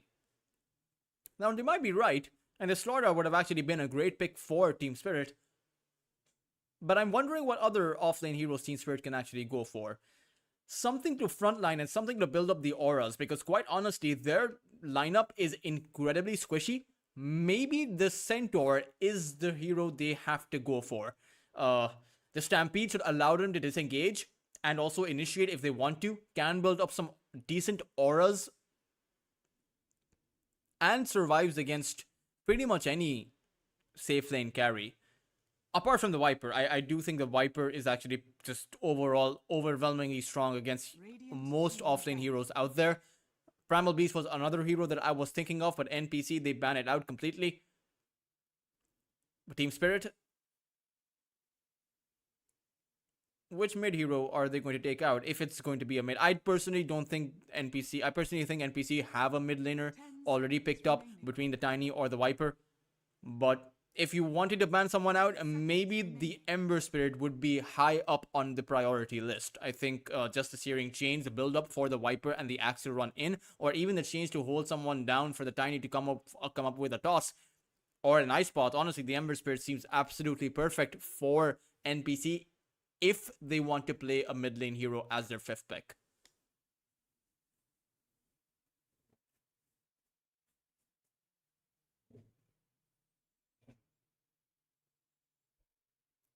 They are, of course, debating it. It will be a Kez ban, so they're not exactly sure, or not. Rather, yeah, they're not exactly sure what NPC are going to go with. Of course, NPC do have the first pick in this last pick phase, so they will have to reveal it, and it should make things clearer for Team 10 Spirit. seconds remaining. 5 seconds remaining. Radiant team pick. And it will in fact be that Ember Spirit. So, well, I've already explained what the Ember Spirit does. The question is, how will Team Spirit actually respond? They see the Viper that is most likely going to be on the offlane, or rather on their offlane, NPC's safe lane. So who do you pick up that can actually contest against the Viper? That's ultimately what it boils down to. And you need auras for your lineup, because your lineup collapses otherwise. They don't have the sustain. Sure, you have the Grave, the heal, but it's not enough. The Lion, Wind Ranger are too squishy. Razor can also be cut through with this amount of physical, magical, just an overall mix of damage coming in.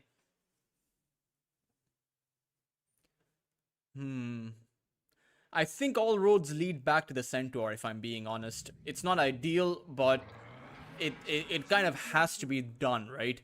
They're just not in a very good spot. I do very much think that NPC have the overall better draft, 5 seconds remaining. and I would be amazed if the Centaur can actually survive that bot lane. I mean, Nande may not have had a great Queen of Pain game, but he found the right openings. You have to consider the fact that his team was overall struggling. Nande, at the end of the day, he rotated early on, found those sonic waves, found those pick-off targets, and now with a lineup that is heavily built around follow-up, perhaps NPC will be able to break through Team Spirit.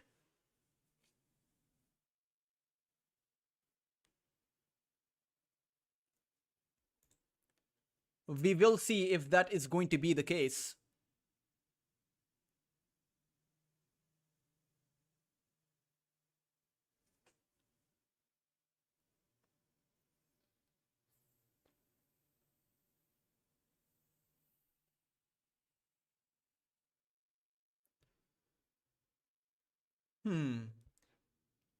I will talk a bit about the laning phase once the game does start. Okay, never mind, it's starting.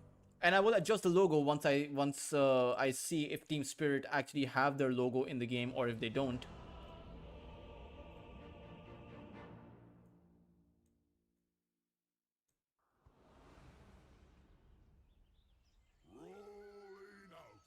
And as we enter the game, they actually don't have their logo in. So I will actually adjust it For battle.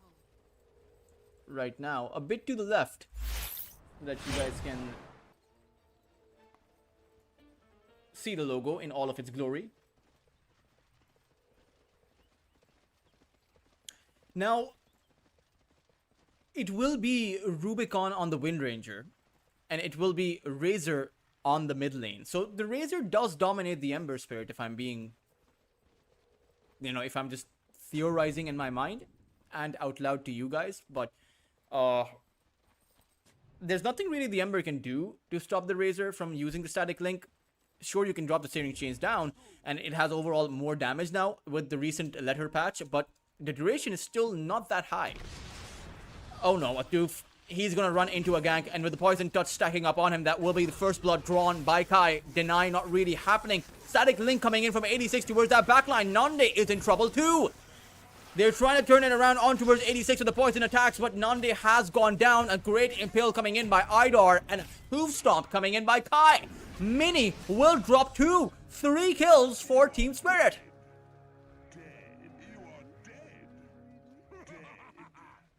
The battle begins. That is correct. 86 is completely right in his judgment. They are dead. Times 4. He's wrong about the 4th, but he can't control the voice line. Things change with this overall advantage that Team Spirit have gotten. Now, the bounty runes will still be 2 and 2. Kaifert may decide to go for the teleport, but I'm afraid he has lost quite a bit of HP already. And with the 5 stacks on him, that will at least be a solo kill coming in for Nande. Able to pick up quite a bit of experience too, so they do manage to even it out. I believe the amount of experience Nande just got is probably more than the combined experience of Team Spirit when they did pick up those 3 kills, because that experience was divided by 5. And Nande just got about 108 experience. Still, it'll actually be NPC who will be able to acquire a quick level 2. Idar attempting to go for the teleport, but in fact, he's teleporting back to his tier 1. That's not the fountain, buddy. And I know that the idea is behind teleporting to your tier 1 is that you can enter the lane much easily, but you usually do that when you're very confident you'll survive and you'll have a nice bit of HP left after the fact. But he was obviously not going to survive unless he made it back to the fountain. But he does get a trip back to the fountain regardless, and that's going to be a slow walk of shame back to his lane. But speaking of his lane, if he doesn't show up back here, it's not as if he's missing much. I mean, Kai cannot enter the lane, and this is going to be a Centaur game that struggles. But towards that bot lane, Rubicon did get that kill on Nagato, who probably can trade really well. But you can't trade against Kaifert all that well. I think it's an even exchange because at the end of the day, you have the poison touch, the duration of which resets every time you get hit by Kiefer's auto attack. So despite of having that liquid fire and that dual breath, maybe Nagato can't actually trade all that well.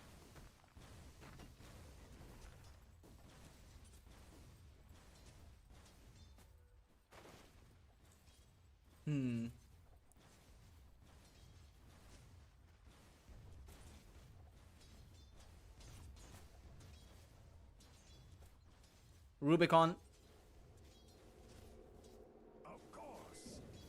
finding a lot of lost hits here, but it's actually towards the mid lane. Razor has a 16. As Idar goes down once more towards that top side. It's Kai and Kiefer. They may be able to find a trade. This could be very well worth it, and they will be able to. No deny coming out by a Tooth because he is playing a tiny, but does find a toss to take out Kiefer. It is an overall 2-for-1, but still, I think for Team Spirit, that is going to be worth it. Taking out the Viper, slowing down his tempo, that is probably going to be something that you will be very happy with. At the same time, don't want to give a Tooth that early Blink Dagger or even the early Arcane boost because once he gets to his Arcane, he's going to be spamming his Avalanche toss left, right, and center. The kill feed has been evened out by NPC though. As Rubicon hasn't actually gotten much CS after the last set of exchanges there.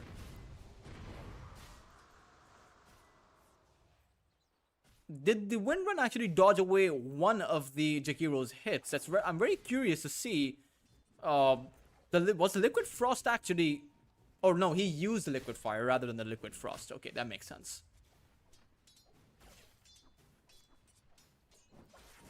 86. Radiant's bottom tower is Honestly, able to zone out the Ember Spirit. He is winning his lane when you consider the amount of lost hits he has and a difference in lost hits between him and Mini. 25 CS for the Razor, only about 15 for the Ember Spirit. And even then, the amount of denies that 86 possesses is quite a lot. 12 denies. 13 now. Mini has 2 more CS compared to the amount of denies the Razor has. And that's not a particularly good look. Now, 86 will not go for the bottle, so Mini will have that replenishment coming in. And when Mini hits his level 6, that's truly when the Ember Spirit will be able to start stacking up on his farm. There are 3 heroes here.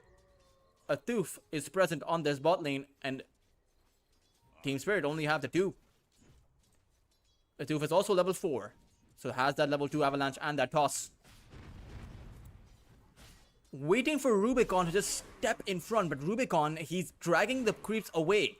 So a Tooth can't actually go for a solid play on the Wind Ranger. He also can't exit through those woods because he's just going to get instantly shackled. And Rubicon, he knows where a Tooth is. He sees, probably got a whiff of him. Kiefer will be the one to run across of a Tooth and they will shackle him down. Impale will, or rather Earthspike will come out from the Lion, and Kiefer will be able to pick up that kill. That rotation coming in from NPC was not successful.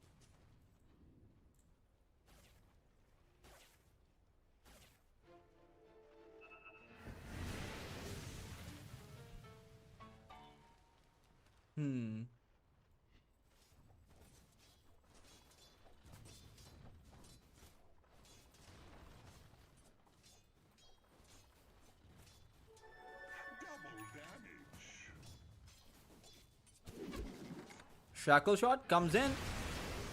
It's another poison touch.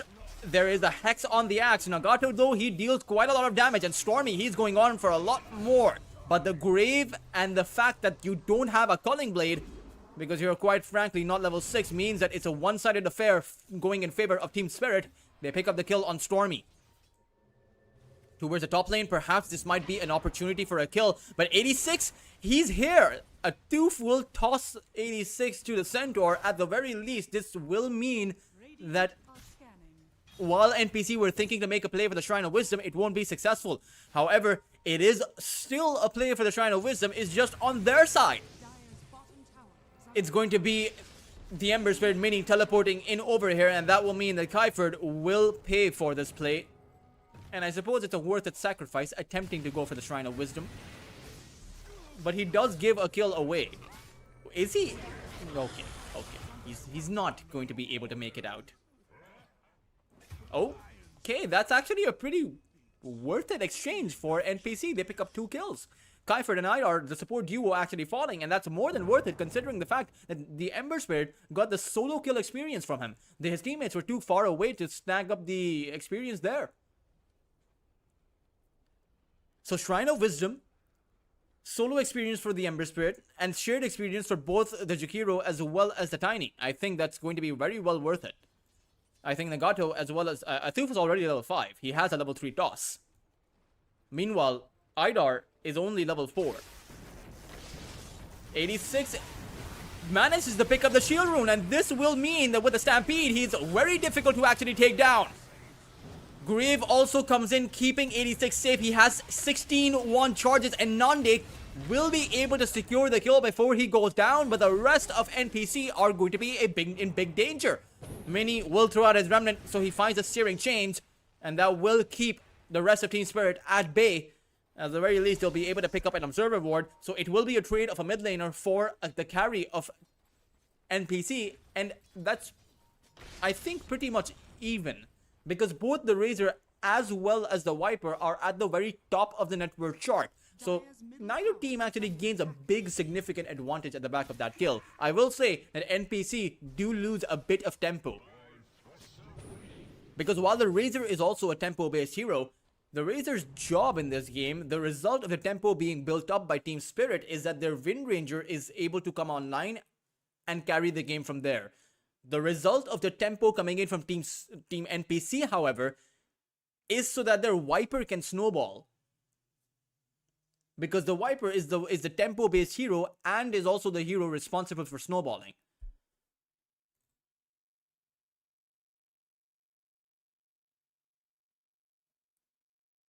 Nande will be going for a Mage Slayer.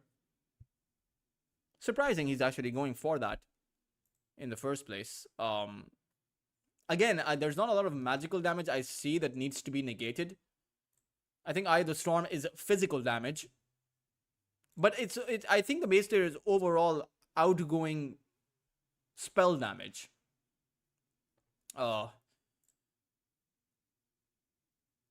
Less spell damage, so I think it affects everything, even physical damage. Maybe even pure damage. I had a discussion with a fellow colleague of mine in a different tournament. So we couldn't actually settle it, but... Because technically pure damage cannot get reduced. However, if your outgoing spell damage is reduced, that means you're dishing out less pure damage to begin with.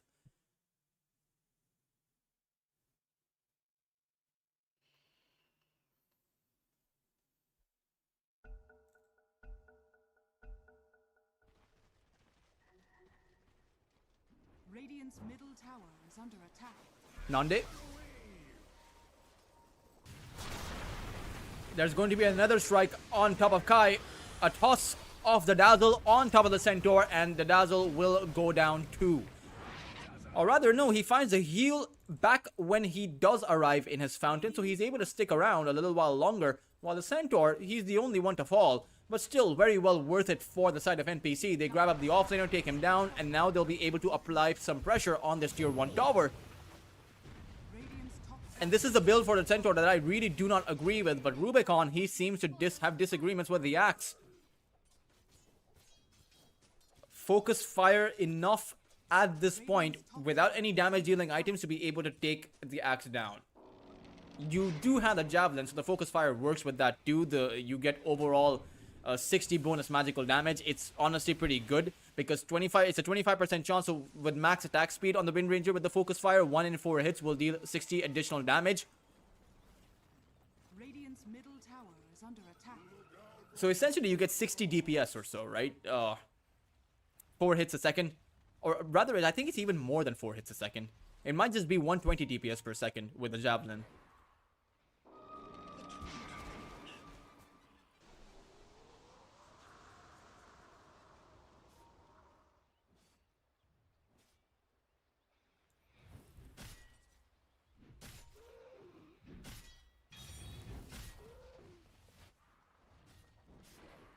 Mini. Ooh, the shackle did not really land on top of him, but the finger of death is there by Idar. Would have hoped not to use the finger of death, but I suppose that is also going to be very well worth it, taking out Mini. As long as, honestly, for Team Spirit, you take anyone down, disable the tempo, you're in a good spot. For Team NPC, you need to be bringing the fight to the other side.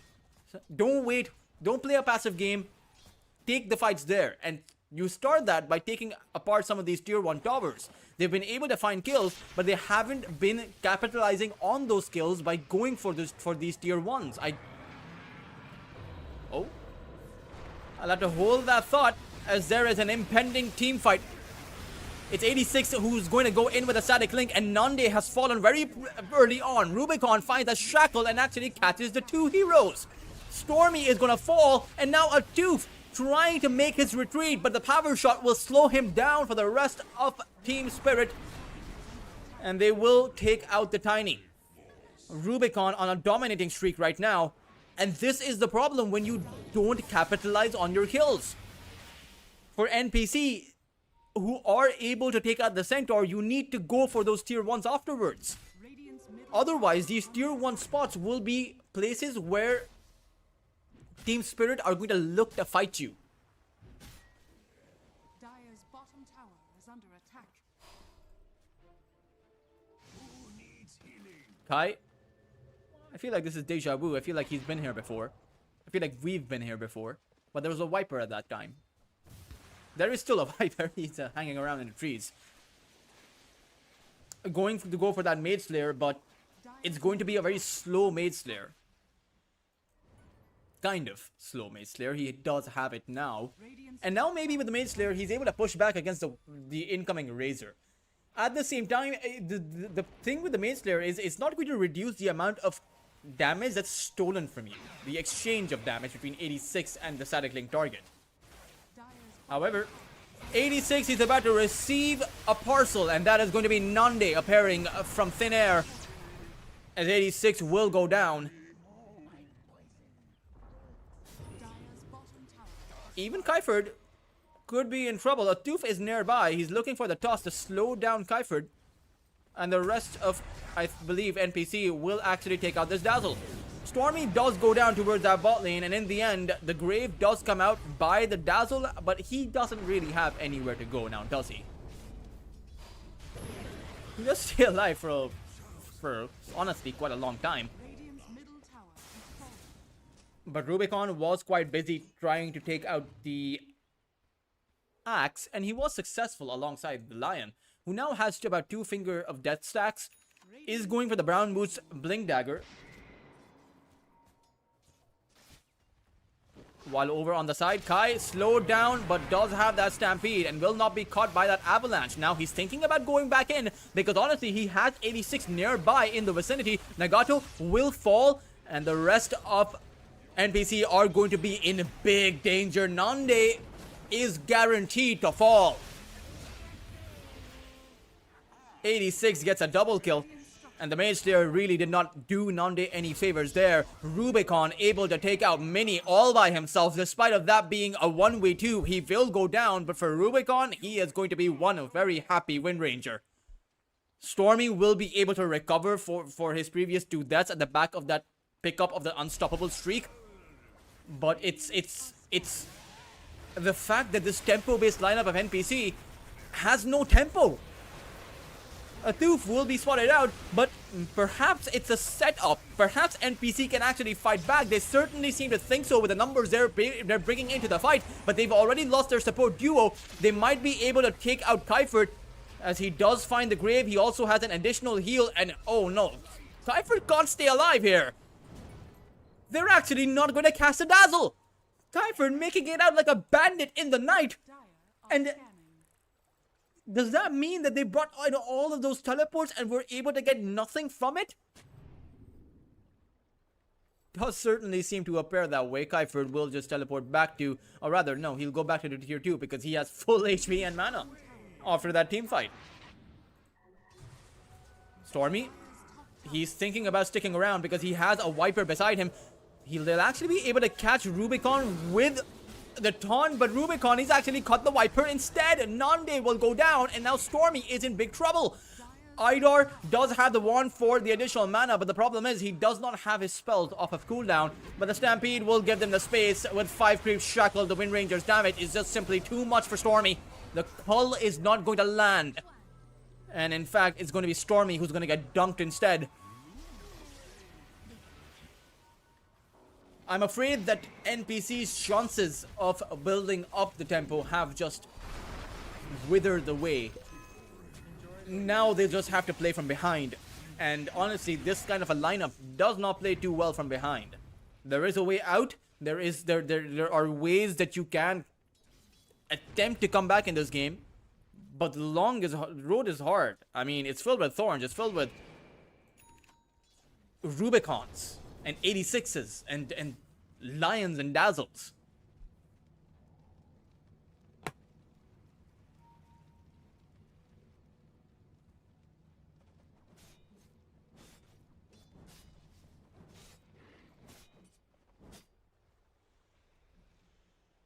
Dire are scanning.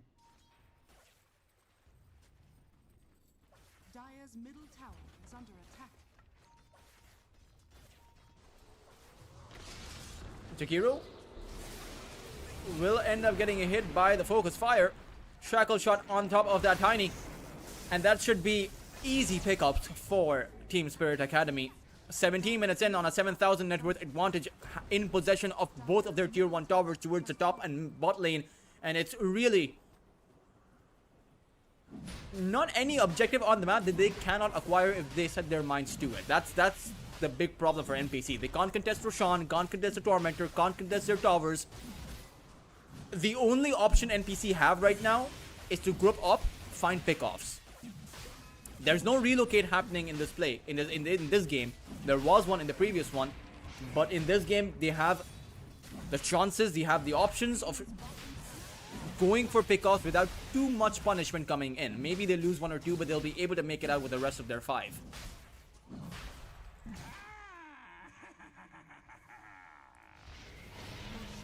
As Rubicon will now be in possession of that Aegis and has that Manta style for that easy dispel against the Battle Hunger, against the poison attacks. Well, they might not need a dispel in any case. Nande gets caught out. But he has that dispel, even against the Searing Chains. So it's a powerful pickup on the Wind Ranger, not to mention he's a universal hero, so he makes do with a lot of the stats he gets from both the Diadem as well as the Yasha. Rubicon wants the Tiny. Idar wants the Tiny too. It's, there's not really anywhere a Tooth can actually go. Now, he's very close to his Blink Dagger. If he can buy the space to stay alive until he can purchase the Blink, it will be massive, and he manages it! A Tooth grabs the Blink! I think that's completely okay to lose a Tooth there if he's able to. I mean, honestly, very impressive by him. I have to say. Now, they weren't hitting, the line wasn't hitting him with his auto attacks because he wanted to give the kill. But still, somewhat decently impressive. Nande, unfortunately, he just respawned.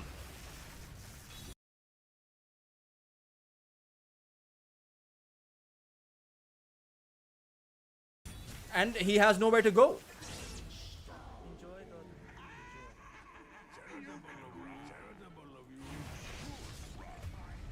They'll be able to take out Idar, and this is what they need to do more. They need to find pickoffs. They need to find kills.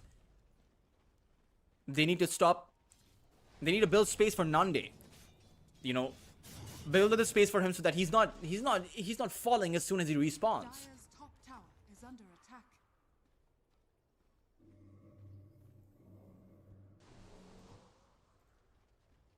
Stormy almost has the Blink Dagger, so maybe there is a world in which when you acquire these Blink Daggers together, a Tooth, the Tiny with the Blink Dagger, Stormy, the Axe with the Blink Dagger, perhaps you can make some potent initiations. With the Macropyre too, with the Searing Chains combo, I think it can do a lot, but there is, you know, it's all really hard. Like, what I'm essentially saying is they use those blinks, chain up all of their abilities perfectly together, whilst disabling the other side from being able to counter-initiate, and they'll win the fight. But I feel like you apply that scenario in any case, in any game, and it's still the same result. Simply because that scenario is kind of absurd to begin with. But that's the position NPC have found themselves in. In order to stay in this series, and by extension, in order to stay in EPL in this current season, they will need to find an absurd comeback. Radiant structures are fortified. Stormy does get spotted out. The finger of death also comes in, and Rubicon will be the one to finish it with that power shot. Dire structures are fortified. Radiant's top tower is under attack. Dire's bottom tower is under attack.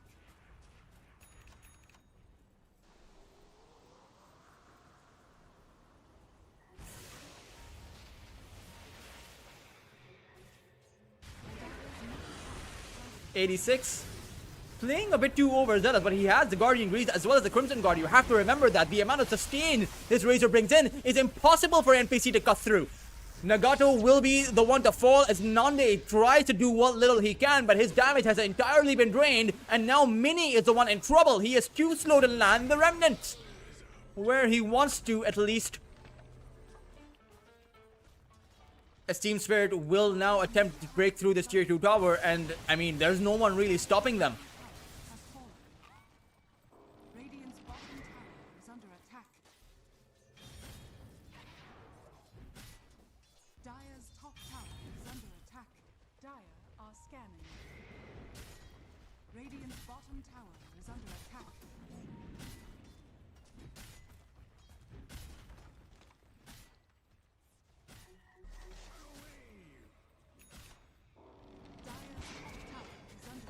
Nagato sticking around. Do they really want to defend their tier 2 is the big question. I mean, Rubicon is still holding on to 20 seconds of that Aegis, so this may not be the right idea. But Atuf will still go for the toss on top of the Dazzle. The Grave does come out. There is plenty of heal coming in, but the Dunk will be there cutting through that Grave. But now the Hook Stomp comes out. Now 86 makes his entry, and now Nagato has to get back. It's Nande who is holding that front line, but for how long can he possibly hold it is the big question. He cannot stand on the high ground. It's the Ember Spirit who is also going to get shackled down, and honestly, this is looking like it is very much over. Top tower is under attack. Even when they do find the one target, it's the fact that they have such limited follow-up. Nande, he does not have a BKB, does not have those auras coming in, does not have the protection. I mean, sure, he has his passive, but that's not enough at this point. Rubicon has his BKB, and it's not even a fair comparison, right? It's the fact Rubicon has 15,000 net worth. The Viper has about 9,000, so Rubicon has 6,000 more net worth. At this point, there could be a comparison being made between the Viper, the carry, and the Lion, the support. Because the net worth is nearly even. This is a gigantic lion. He has a drums and a blink dagger. This lion, Idar, is actually ahead of the axe of the opposing offlane. That's how absurdly formed he is. Nande. Oh, this could be a big kill if they can find it. They do have the stacks coming in on towards the Razor, and they have brought 86 down. This is the best fight they've gotten once again, but Nande has gone down, and Impale comes out from Idar, and he will just punch NPC to the ground. Nagato will also go down, so this feels very much like a deja vu, Is under attack. where in that game number 1, NPC were able to take Rubicon out, but they lost their entire lineup after the fact. It very much feels like the same end result, with them being able to take out the Razor instead. Dire's middle tower is under attack. And they're hunting. Rubicon is actually hunting for a tooth.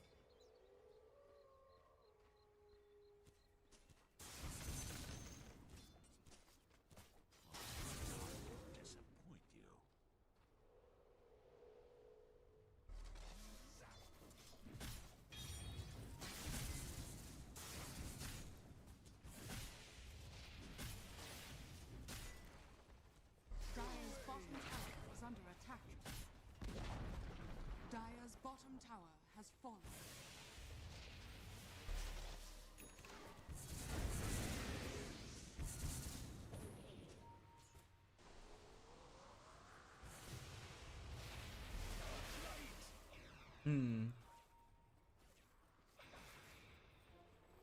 Never refuse gold given.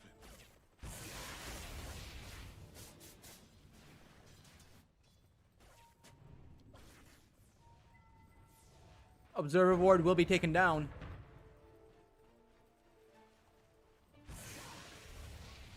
As 86 will go on forward. Dire are Nande quite literally at the edge of the map. Oh, it doesn't get any worse than this. He literally has nowhere to go. Kai? Kai is alone. Well, I mean, he has Skyford, so he's not really alone. I mean, and the fact of the matter is, this is a 3000 HP Centaur with a Lotus Orb as well as a pipe. So really, I don't even think they have the damage to take him out.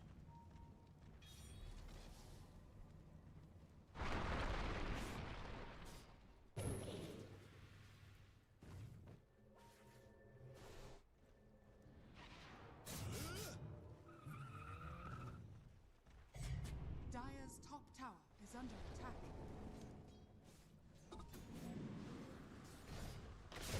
Mini will go down. I mean, he did get shackled. Farming away underneath a Radiant Observer Ward is certainly probably not the right place to be. I mean, the Observer Ward was planted down right now, and it's just an unfortunate scenario to be in, really. They lost their lanes too hard. Nande is trying to farm up what he can. He has that Yasha. Now, similar to that game number 2, I will say that NPC have a strong high ground defense. They have the axe, they have a tooth, you can play around with the toss, you have the Macropyre, the Viper Nether Strike. Your high ground is presumably the strongest place from which to fight with, from which to fight at. And I mean, inevitably you're going to have to fight on your high ground, right? It's the fact that Rubicon is going to come to your high ground with an Aegis is going to mean that you will have to confront reality if you're NPC.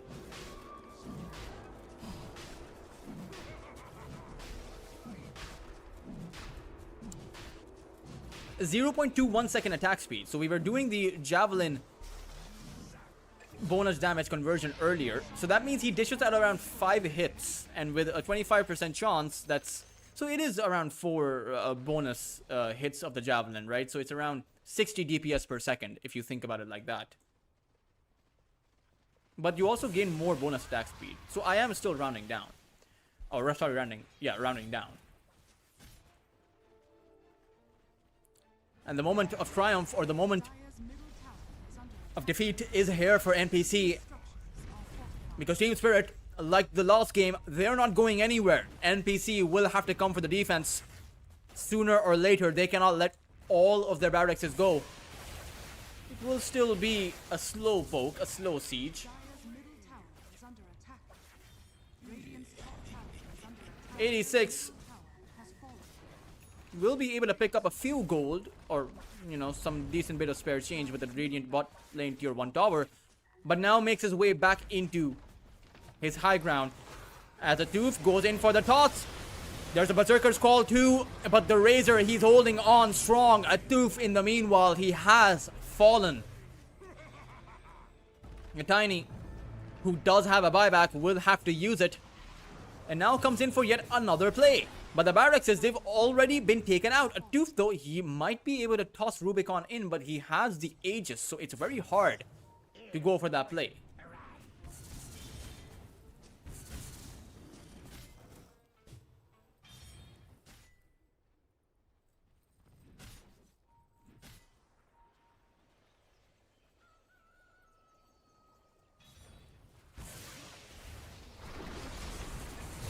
Nagato does go down. Rubicon. There's no buyback on anyone. The axe is about to get it, but Nande, he definitely does not have a buyback. And he's going to fall now. His team has to defend 3v5 right now. Make it 3v2 as Stormy goes in with a call of the series, but still it does not do a thing. GG will be called as NPC. They have probably been eliminated from EPL. They will still play because it is a round robin, but at the end of the day, they have about 4 series losses. And Team Spirit Academy, this is their second series that they have won over at EPL. So they will be at 2 series wins, 1 series loss. They still have yet to play against some of the bigger teams out there, such as Team Lynx, as well as VP Protege, and even, rather, that those are the only 2 teams remaining for them to play. This were a pretty, these 2 series that we had were pretty good, honestly. And I do think this stack, which is what it is, right? NPC, IRL, they, in some bits and pieces, they do play really well. It's just the nature of the fact that Team Spirit is a full-fledged unit is going to result in a lot more synergy coming in from Team Spirit, and NPC probably have not stuck around for that long, so the synergy is honestly not there from their side. But at the end of the day, Nande, a lot of these players, they are established in the tier 2 to tier 3 scene. SSA Spartan is a player that I particularly remember back in, several years ago. So they do have quite the mix of some decent players, and even Mini from X5. There are 2 more series though, guys. So, the action has not stopped. EPL always delivers multiple series every single day, several series every single day. It's it for me though. I will see all of you later. There will be a different Costa. I believe Costa will be bringing you the action for the next 2 series as I will be heading out. And the next series is going to take place in around half an hour, so you can grab yourselves a snack, go do your other things, but make sure to be back for EPL as we will resume with the 3rd best of 3, and I will see all of you in the chat section, so make sure to tune on in then.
Inner Circle, we got Supreme on the box, with the Jakiro, Ferrans with the Hoodwink, Lace with the Brewmaster, and 43 on the Kaz. 43 recently been doing really well with the DK and the Broodmurder. Same can be said for your Y, but the Terrorblade and the Jug. But I think they will do fine with the Kaz and the Luna respectively as well. Oh, I knew that I missed something. My apologies for the amateur insertion of the settings after the game started. I always feel so embarrassed doing it. Other settings should be fine, I believe. Prepare for battle. Let's go. Let's roll. Let's get into this. A game that has higher quality than many people would expect. But of course, the game itself and the gameplay itself will talk about that and not my words. The game itself should tell the story, right?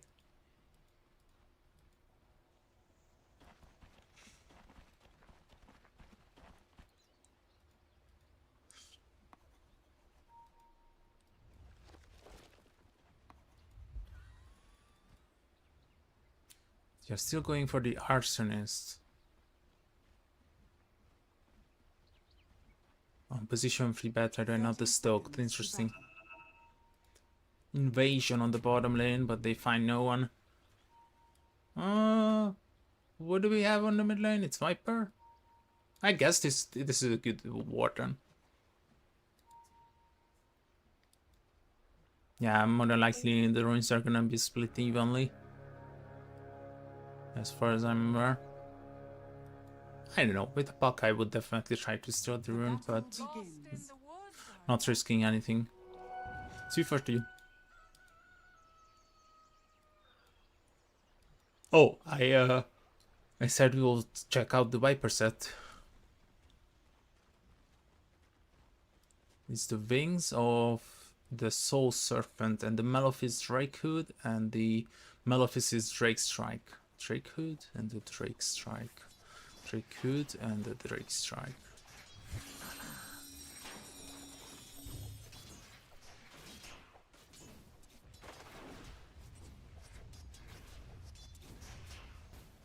I really miss Viper from mid lane. I think it's always been one of those debatable heroes, whether it's something you should pick up for the mid lane or is it completely wasting your entire effort that you put into the drafting. We'll see.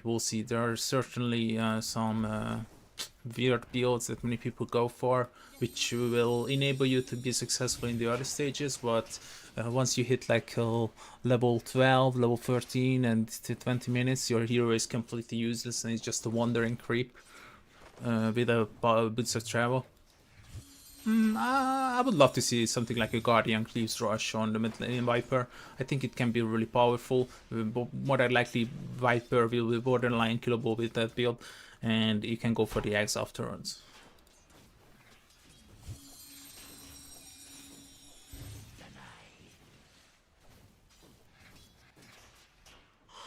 Looking good so far.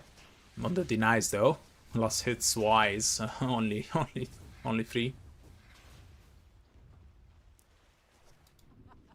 It shouldn't be hard because of the new innate ability that they introduced when the innate abilities were introduced. The Predator. Nice sentry by Fernance.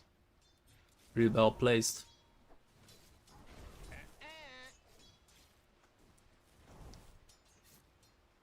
My prayers are answered.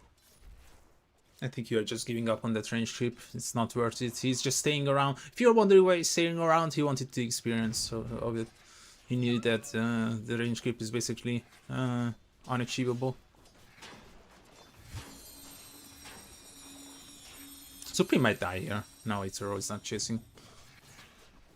Got the bottle already.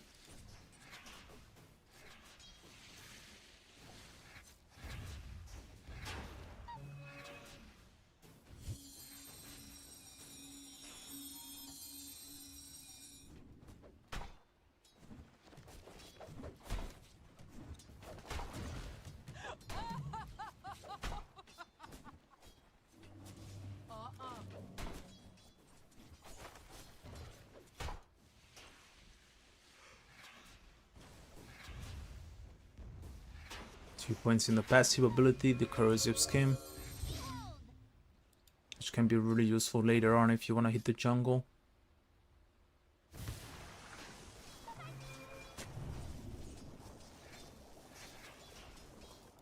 Usually it's either going for the corrosive skin or messing out the poison attack, I'm sorry. But in this particular scenario, it's just too hard to kill the puck, right? And it's not worth sacrificing more levels into the poison attack. So you go for something that can be that can revolt you with multiple things. I think Seb will try as the first blood, and just 2 more right clicks are necessary to kill him. But the fairy fire is the save. Oh. Ankud will die first, and I think 4-3 will just get enough right clicks onto Anisan. It might just be a double kill. Anisan is gonna die. A double kill for 4-3. The Mongolian duo is achieving success, not just in Asia, but also in Europe. What a game.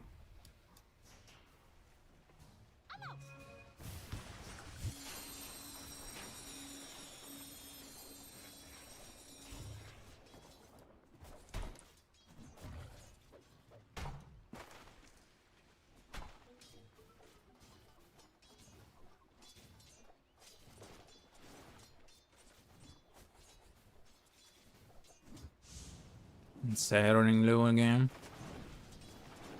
I think Seb one of the most underrated drafters currently in Europe.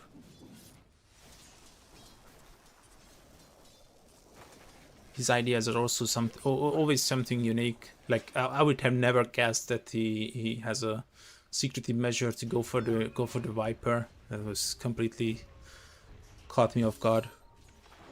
No Viper. I'm sorry. I wanted to say Kaz. Yeah, Kaz.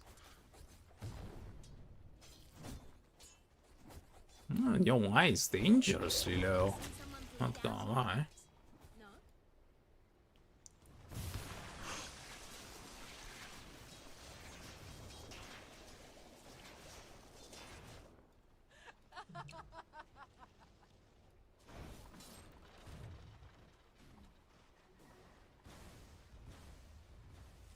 Radiant structures are fortified. Mother, am I certainly dead. Place, and I think they can go for your Y as well. They're not risking it. Sai is gonna be killed though. A rotation to the mid lane to potentially shut the Viper down. Because they are being aggressive together with the Tiny to keep the Siege Keeper alive as long as they can. Which is smart, but Siege Keeper is gonna be destroyed now.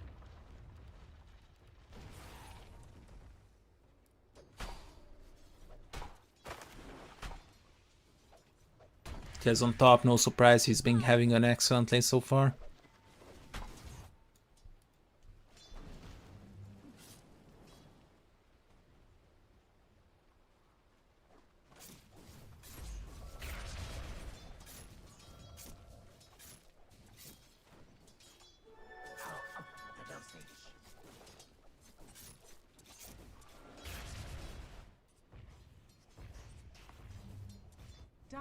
That's how much it means to get a double kill early on. Can you leave the Kez around completely, even against the Batrider plus Tiny combo?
This Kaz is getting out of hand completely and catching up to the Luna too. The 4k difference between them is now evaporated. Under attack. And I'm not even sure we would win a 1 versus 1 battle. Radiant's Now 11k gold lead for Inner Circle. Dire's middle tower is under attack.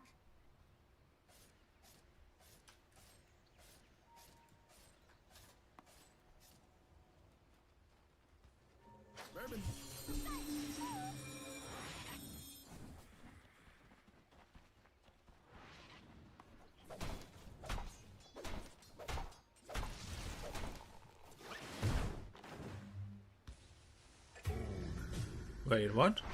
Dire's bottom tower is under attack. Fanon solo killed Monodrama. Okay. Fight breaking out at the triangle as well. Oh my god, the crit again. Anisan removed as well. The 2 supports are already dead and they don't even have buyback available. Inner Circle, this is now a really good chance to try your luck on the high ground. Aegis might not be available anymore, but Are scanning.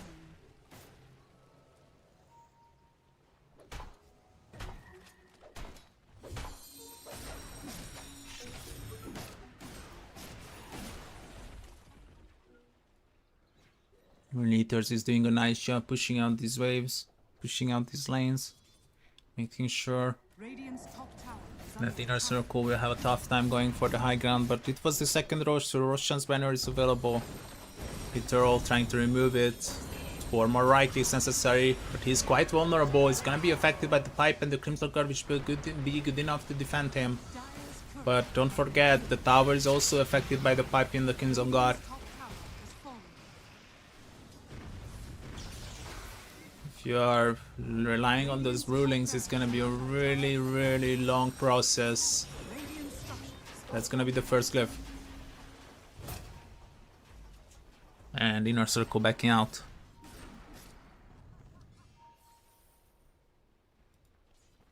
Dire's bottom tower is under attack. Here we go, they caught Se. I think he's gonna die.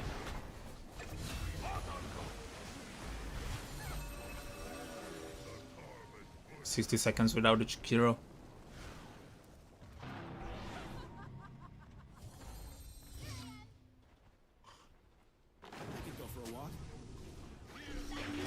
Oh, this is really troublesome. Oh my god, the sharpshooter is just way too strong. Supreme is getting low, but here comes the Kaz, and 423 is ready to hunt these people down. The one super dead, the other one is already gone. It's just not working, Rune Eaters. The pickup was nice, but venturing into enemy lands Dire's middle tower is not worth it. 37 minutes later, Inner Circle is certainly winning this game 1, but they need to find a way to go high ground, because going high ground against the Luna Batrider Viper combo is certainly difficult, even if you are 12k up.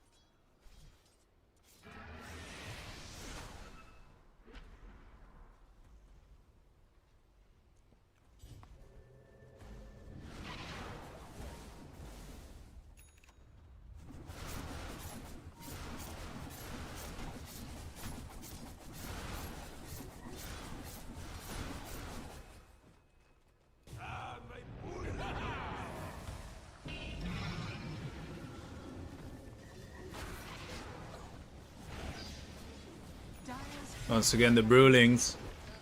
But they are not as effective as you want them to be. They are deleted really quickly. Inner Circle. Now the Brewmaster has, or he's gonna have a refresher once it's delivered. Next Rosh timer in 1:30.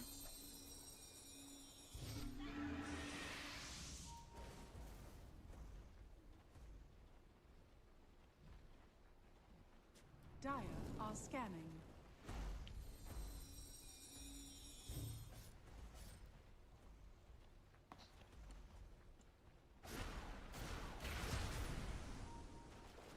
This Kaz is getting out of hand. Funny thing is that the puck just overtook him by farm. Oh, Gag's ready. That's the end is gonna be popped, but the Tiny is in trouble again. It's always the two supports going down for the first instance. Another death on the Tiny. He's dying way too much. 10 deaths on the Anisan and 10 deaths on Monodrama. Always out of position. Oh no, this is a really bad move for the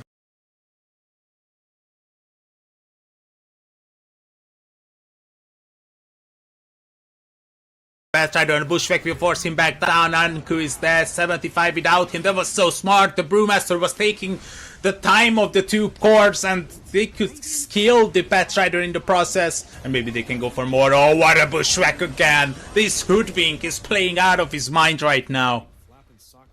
Fernand's always following it up at the perfect time. Hitting those value Bushwhacks. And the Viper buys back immediately. Inner Circle is really cautious when to go high ground and when to avoid it. But it's gonna be a long rush. 2:35 until the next rush.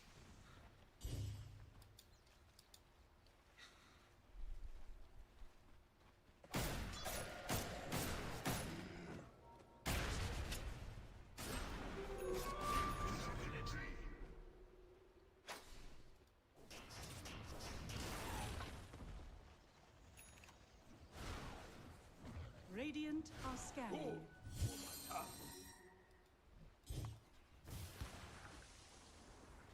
Your Y is already thinking about. It's not just thinking about it. Your Y just purchased the first Divine Rapier of the game.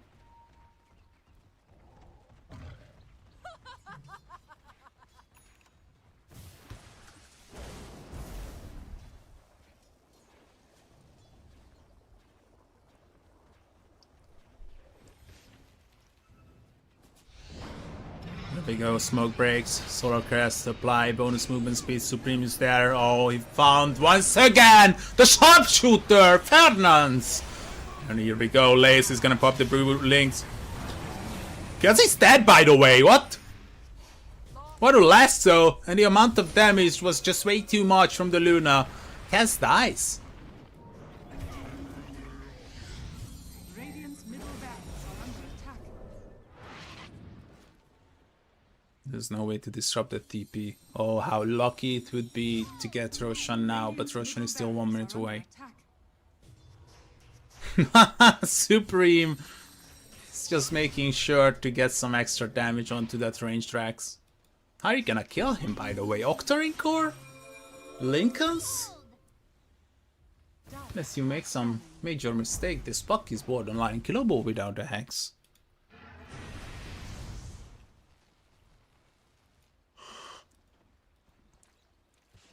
So Divine Rapier paid off so far. Radiant are scanning.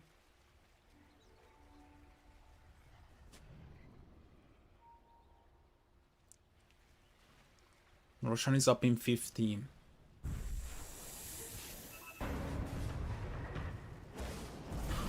Fernandes, he has to be punished for this. No, it's a bit too deep, but Anku is still going for it. He found him. But the others, they're already retreated. A bit of a miscommunication. Anku, he might just be in trouble now. The Bushwhack is connecting. Anku, he made a vital mistake. This might just cost him the game and Roshan as well. BKB is gonna be popped. Can he get away? Can he get away? I don't think so. He's gonna die. But Roshan is already on half HP. Can they steal it? Supreme is in. Oh, this is gonna be really close. He's gonna be tossed to Yobai and Supreme is gone. Yobai Doda. He's still picking up some of these items standing in the macro fire. Here comes the cast though.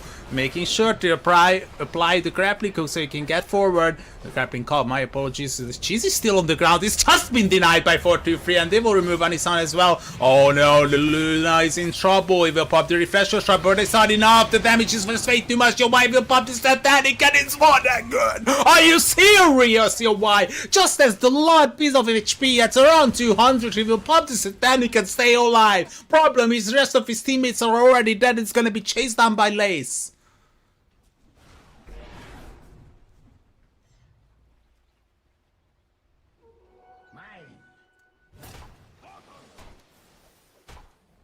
My prayers are answered. What a fun game to start the best of 3 of the third match off.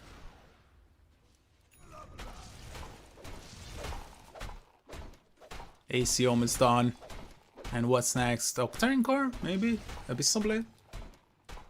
Eggs almost done on the Shakiro 2. Hex ready on Fernandes. He's having an insane game. 25 assists. Only 2 deaths. 4 kills. Kill participation is literally 80%.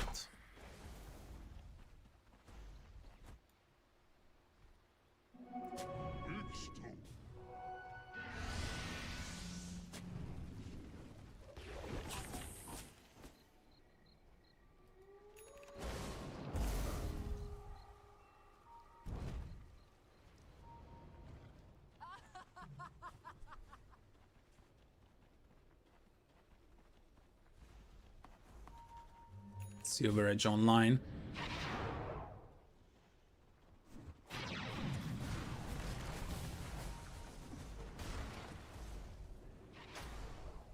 Find my breakout here. No vision for neither of these teams. They got an observer ward placed here, but I don't think it's gonna favor you that much. Tormentor on the bottom will be destroyed. Shot for Monodrama. Down are scanning.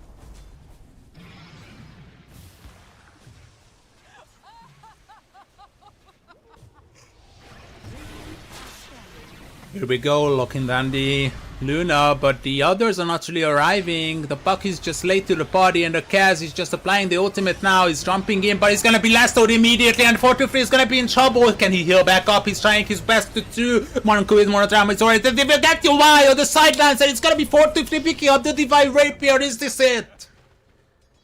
Is this it?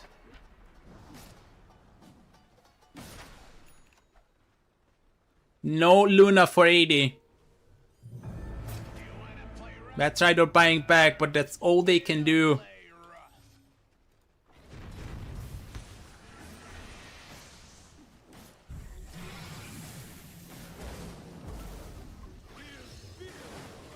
Radiant's bottom tower is under attack. Radiant structure. Tier 3 tower. Getting low. Most of the Serpent wards removed. Desolator is helping out certainly. 15 seconds until Tiny is gonna be available. Grappling club forward, looking for the mid lane. Radiant's middle barracks are under attack. Radiant's middle barracks has fallen.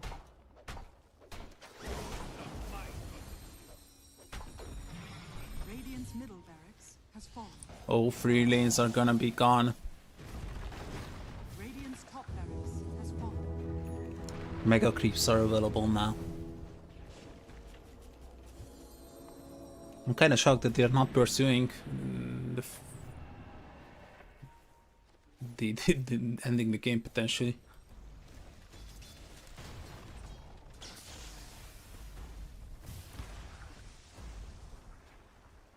Drinks are on you.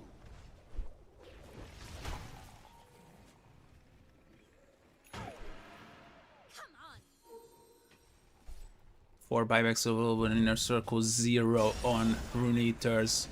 They got the culprit, Finance is dead.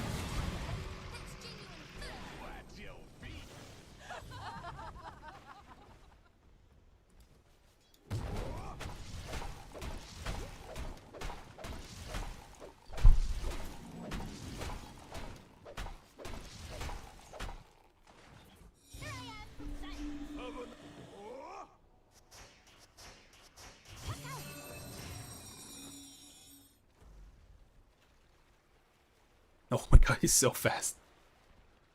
667.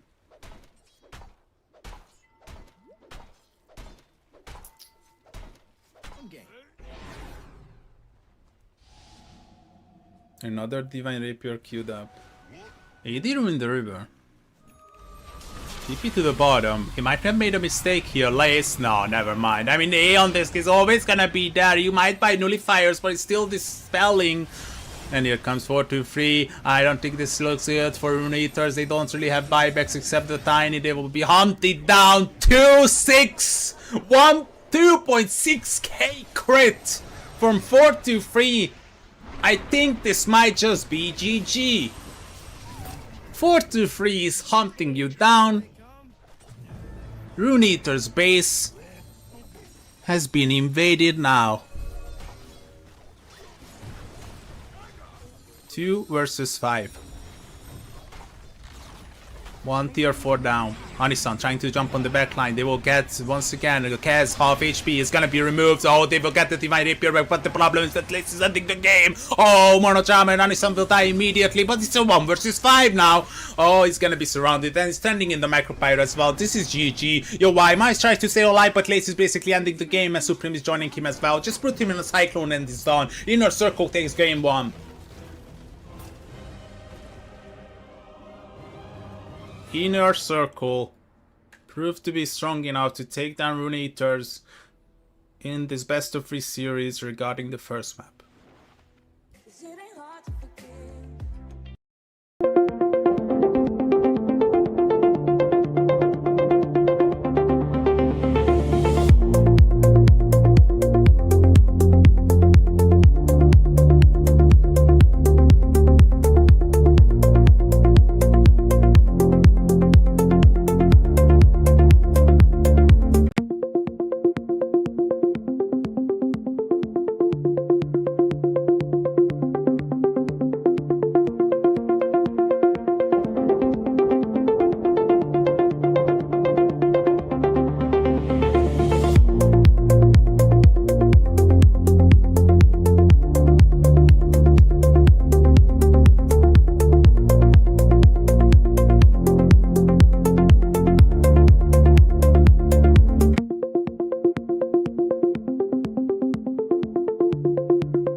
120 left to figure out what they want.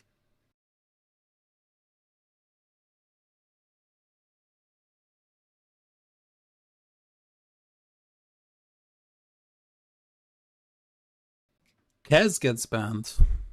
They were not happy about that, Kaz. Radiant team pick. In the spirit. Razor Safe Flame, Amber Mid.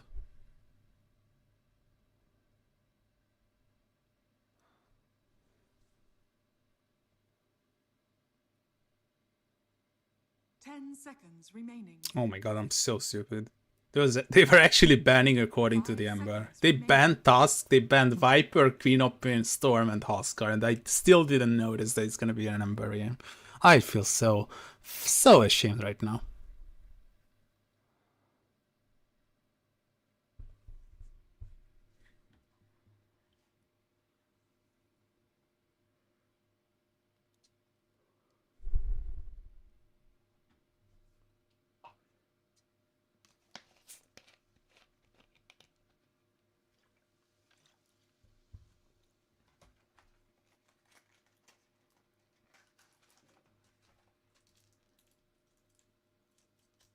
$35 left. Rune Eaters. I liked the Luna the last time. This time I would not like the Luna.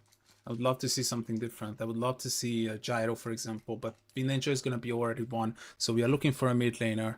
Mid laner in the form of an Invoker, potentially. It's going to be the Ringmaster, so they put the Tiny... That was weird. So they put the Tiny on mid. Good choice. I like it.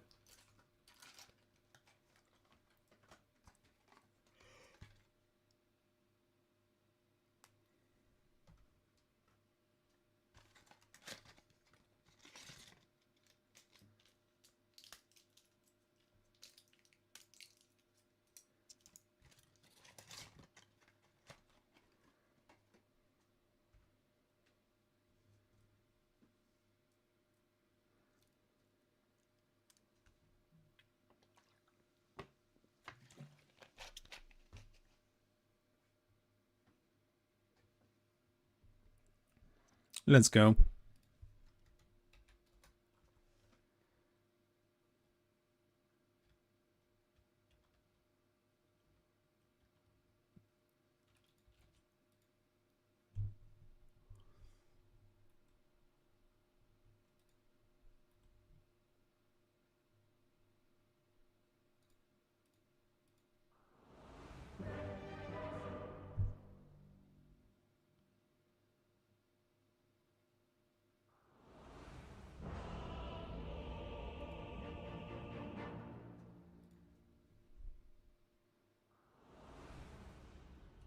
Look out for fallen rocks.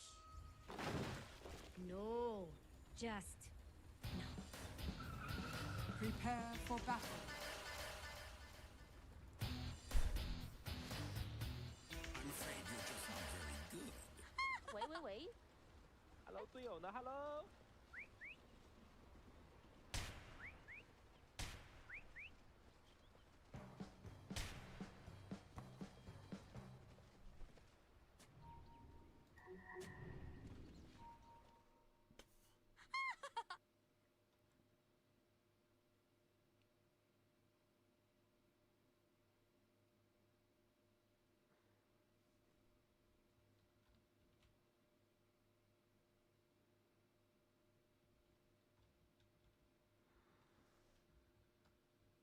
I did not talk about their exact position in the group stages, so let's take a look at that. Both Inner Circle and Rune Eaters are not doing well so far. Inner Circle is currently sitting on the 4th place with 6 points. Rune Eaters on the 5th place with 3. Team Lynx is the 1st with 11. Team Spirit Academy is the 2nd with 6. And VP Prodigy is the 3rd with 6. Inner Circle got 1 point out of this match already. If they win this map too, they will get an additional 2. So they will overtake both Spirit Academy and VP Prodigy. 30 seconds to battle. So as long as they win, let it be 2 or 2-1, they will overtake both VP Prodigy and Team Spirit Academy. This is their last match in the group stages.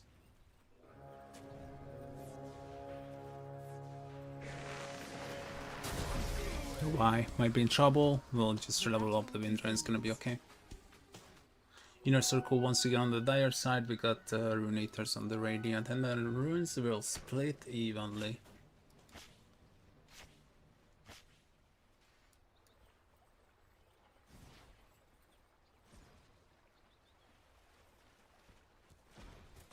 Yeah, looking to cause some problem here. Can they go for your Y? He has the Windrun, don't forget about it, so I don't think he's killable. Blood Grenade. Oh, just 2 more right clicks and your Y is dead. What a play from Inner Circle, just to keep chasing, pursuing this action.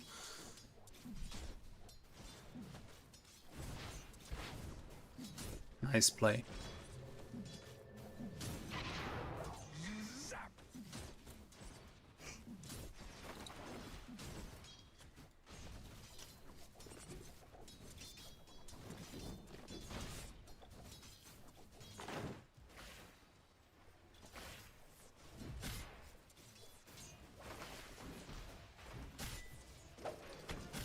$905 kills with 100 or more damage stolen from Static Link. That is one weird face gem that I have ever seen. If I've ever seen such.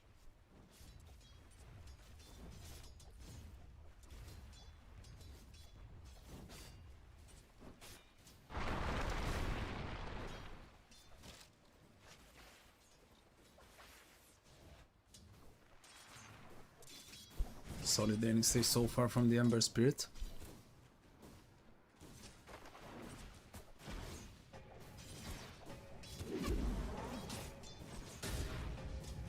Shackle misses. Lacy's still getting low. He's getting a lot of damage onto his face.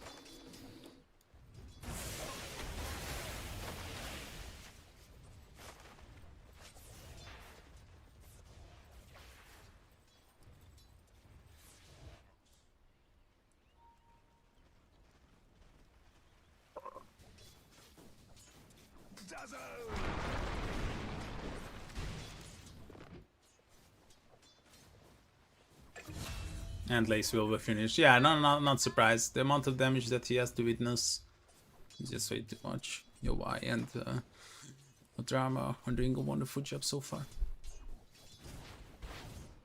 You're not going anywhere. I think I might have been wrong. It's not Fernan standing in, it's actually Supreme. Now that I take a look at our official document and the players that signed up for our tournament.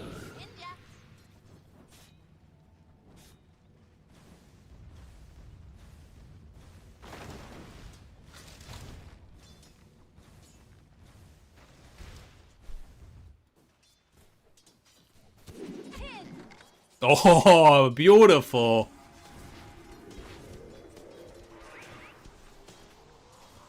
Only problem is no kills are coming out of it.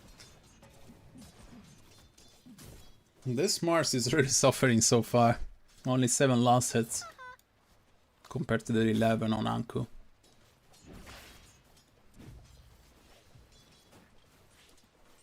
Got the horsepower. No points in Double Edge, and sure. Surprising, not gonna lie. I think Double Edge is a great way to secure the range creep and the flag bearer as well.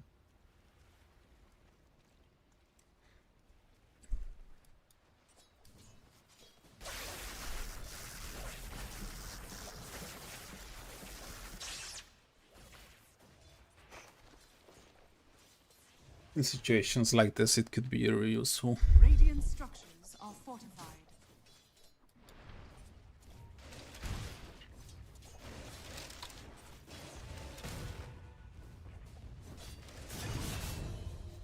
BO3 gets killed. Where did he die, by the way? Oh, he made a rotation to the top lane and they lost the Ringmaster as well. Oh, it completely went unnoticed for me. My apologies. It really surprised me.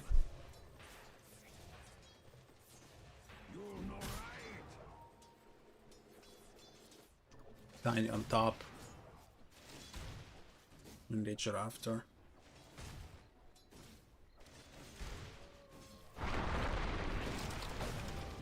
Oh, that was so close. If he doesn't pop the flame guard, he might have been dead there.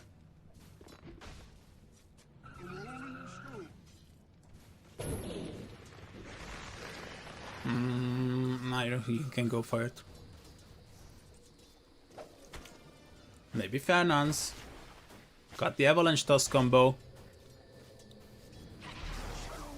But the TP from Se is gonna be good enough to scare them away. Not looking good for Inner Circle, not gonna lie. 15, 24, 25. For the enemy is 31, 29 and 17.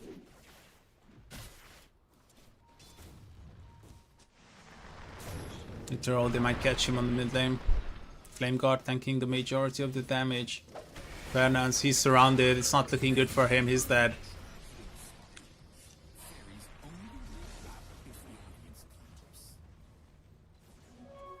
And they will get the regen as well.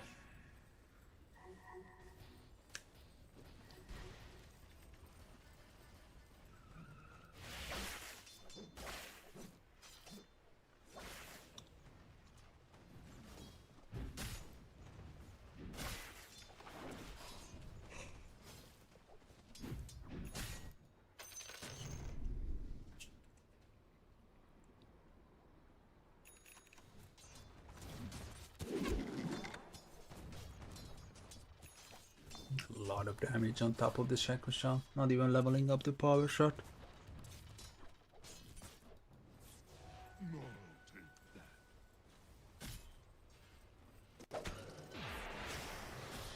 Se, I think he's a bit too aggressive. I don't think he has business here. Eternal is showing up. Se is dead. What's he even doing there? Shine of Wisdom. I don't think he can contest it.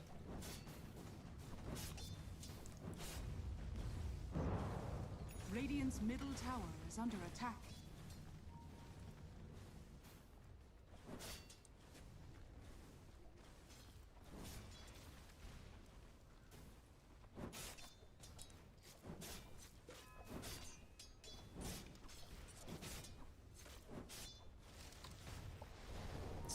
He's being aggressive again.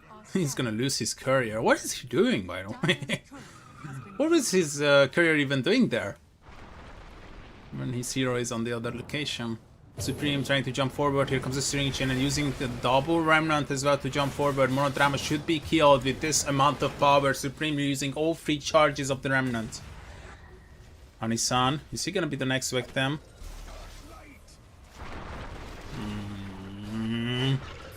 No.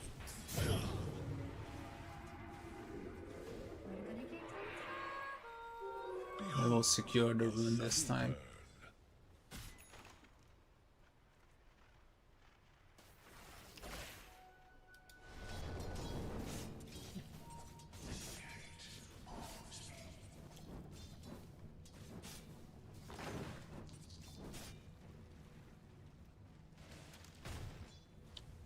Dire's top tower is under attack.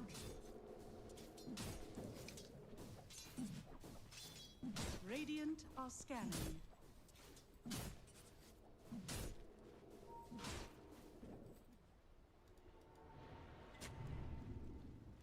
Rotation to the top lane, I can already see the Stampede is gonna be committed as well. This Razor is pretty much dead. There is no way out. The reinforcements are coming as well with the Avalanche. It's gonna be good enough to finish him. Anku though, showing up with the Stampede, taking a lot of damage, but it's gonna be sad that might just go down. He's gonna be frozen to the ground, stunned up, and the Thorough, he might just finish him off with the Javelin pops. It's gonna be enough. The Inner Circle, this is not looking good. You have to leave. You have to leave as fast as you can.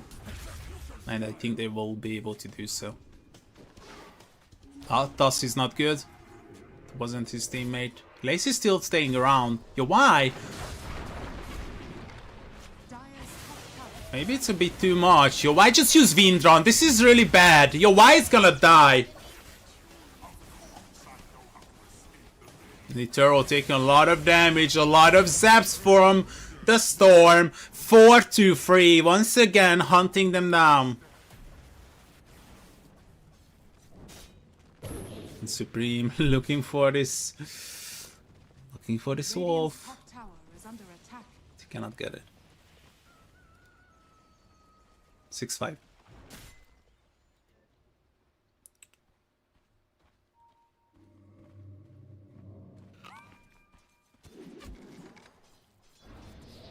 Free kill.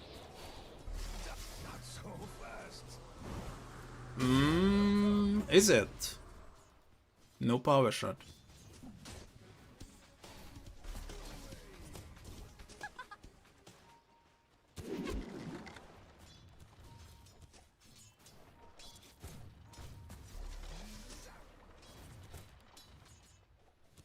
Radiant structures are fortified. Dire's middle tower is under attack. What's happening on the mid lane? Hero is getting aggressive. Stampede is gonna be committed mainly because of the mid lane, as far as I'm aware. But Supreme, oh, he will dodge it. The Turo is now in trouble. He's gonna be slowed down by the poison touch, but can they follow up on him? They need to right click. But it's not coming out. Danison is gonna be finished by 4-3. 4-3 though is surrounded. They will get another round coup. 4-3. Are you serious? They committed on you with the stampede and you just turn around and do this to themselves. Wonderful. 6-7. Oh no. I did not mean to do that.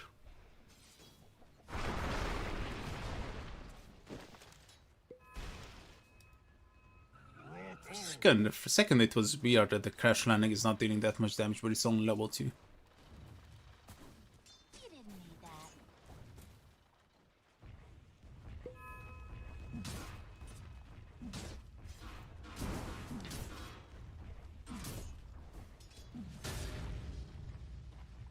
Radiant are scanning.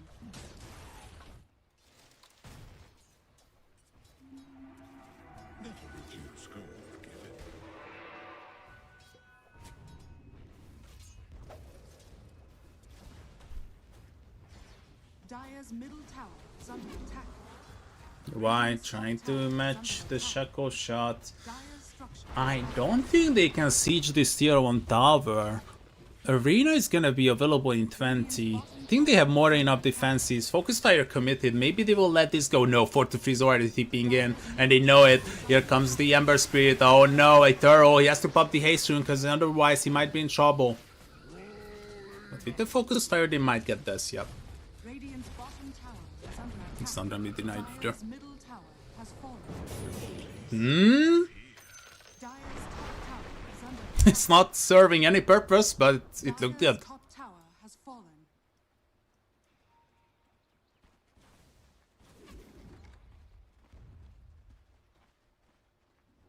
What have we here? Radiant's bottom tower is under attack. 2 tier 1 towers removed. Dire are scanning. Anku borrowing some damage. 43 borrowing some damage.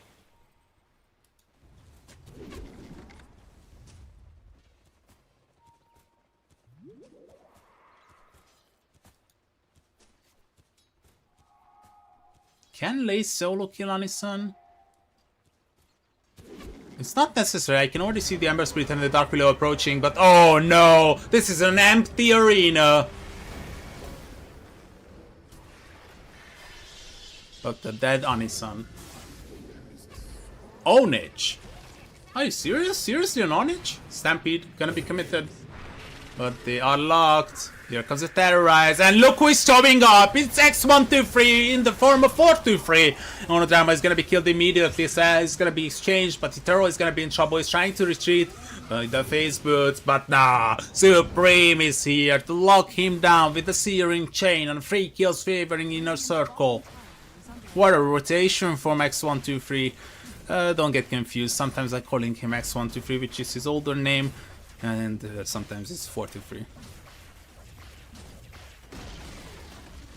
Once you get used to something that you call him for the past 4 years and immediately switches his name, it's really hard to get accustomed.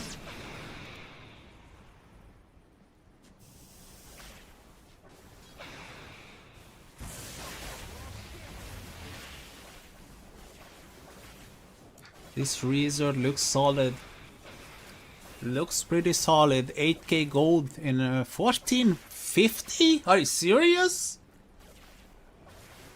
That is a really farmed Razor.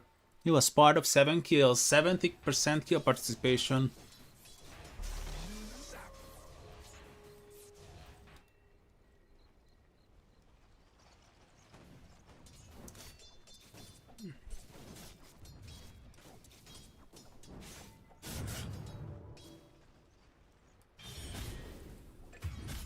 Yo, why? What happened?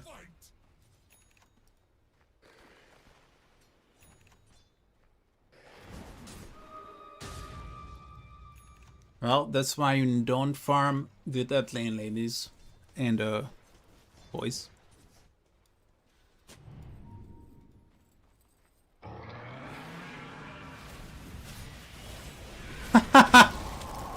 Yeah, let me repeat the previous statement, I guess. That's 1, 2, 3, there is no way out of this one. But maybe they can get Anisam. Yetero is showing up as well. I cannot believe how 423 is still alive. Are you serious? He's just walking away? No way. How is he still alive? And Yetero is in trouble. Oh, the shield rune! And Monodrama, he's been caught. I cannot believe 423 stayed alive, and it's just because of the Storm Surge. The Storm Surge, and this is how much it matters to get that freaking Windlace. A message and the lesson for everybody. Everybody, get in here! Returo doesn't want to be there, but he's getting in there. Nice is gonna be the next one. It's just all a landslide of events favoring Inner Circle. Triple kill for 423. This is insane. Look at the amount of kills.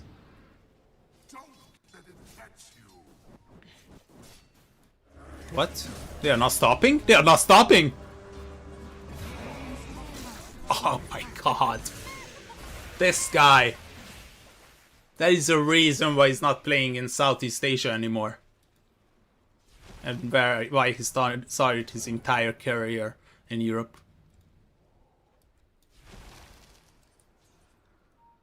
I envy Mongolian players. They can play in Europe, they can play in Southeast Asia. Now it's kind of true for European, ordinary European as well. You can play in Europe, you can play in US East.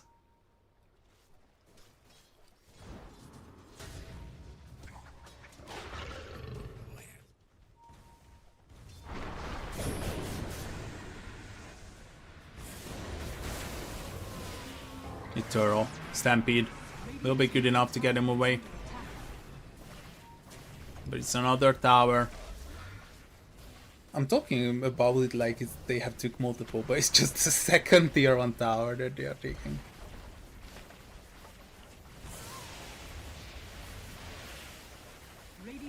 Question is when is it time to get the shot? Radiant's middle tower has fallen. A shot is not even worth it anymore.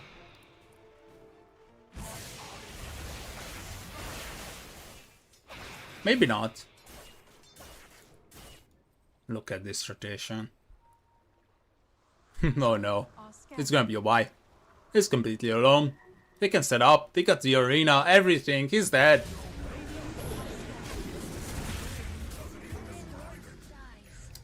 Oh, they just smoked up themselves. Such an unfortunate.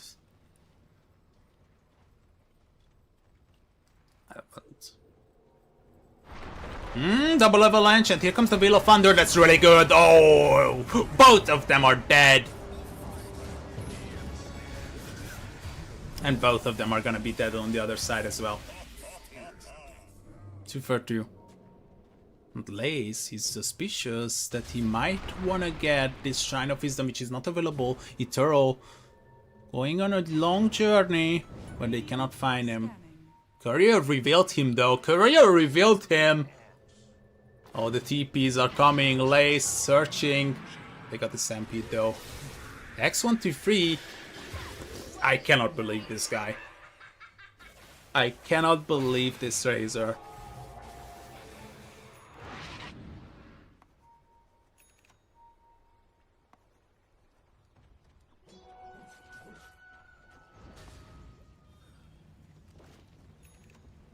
You know what would be funny?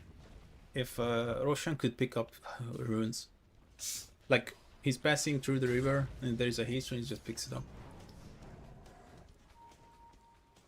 The rune of haste.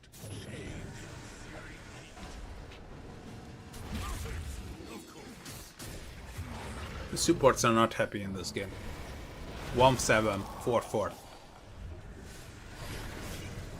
I meant 4-5. He's fine. And they can go for the Tormentor. Well, not the Dazzle. He's gonna die to a Tormentor.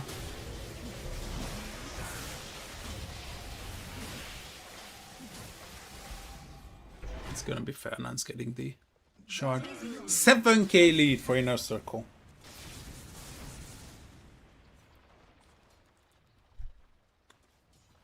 Dire's bottom tower is under attack.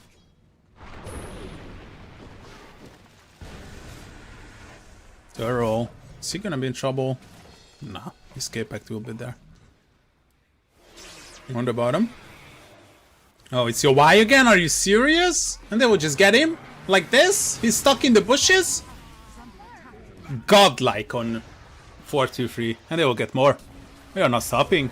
They use the Stampede. Here comes the Wheel of Thunder, but they are not really bothered. They got the BKB against it. Danko is done. And there is another one. Look at the amount of bushes surrounding him. There is no way out, Anisan. It's just a snowball. 4-2-3 is looking for a triple. He's looking for an ultra. He's looking for the rampage. Can you get it? Yours is gonna be expiring. Eternal. There is the rampage. For X 1-2-3 also has 4-2-3. God damn it. He's so unstoppable.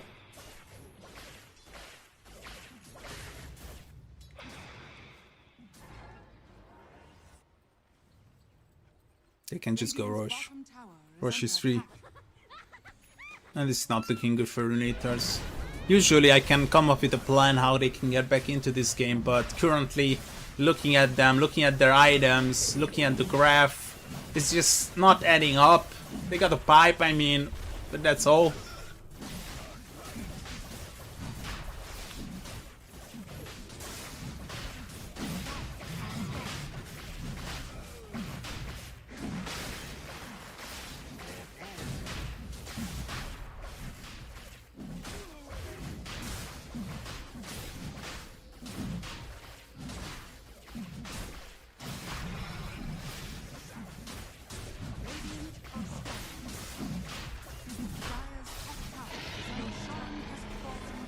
Aegis will go in favor late.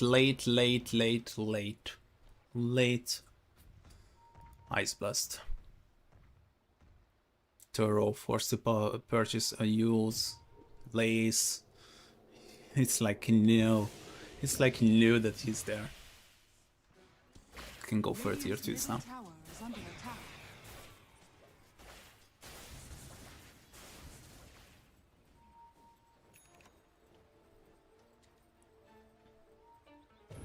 Look out for fallen rocks. Look out for the fallen rocks. Tier 2s might be exchanged, but why would they? They wanna defend them. Arena can be still committed, but of course it will be committed. He doesn't care about being hypnotized. It's gonna be okay. Anku is in trouble now, and they are going for another. The use is gonna be there. Anisan is the next one on the line. Oh, go.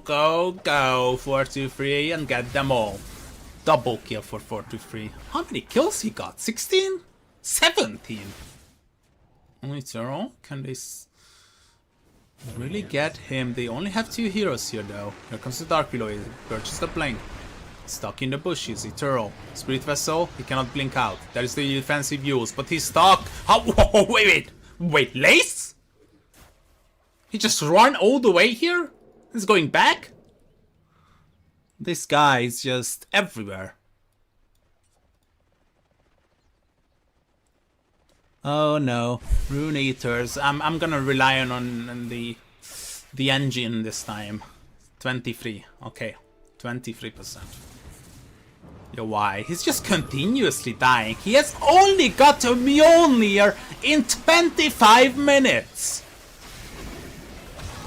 There is no way back. There is no freaking way back. They might get this Dark Below.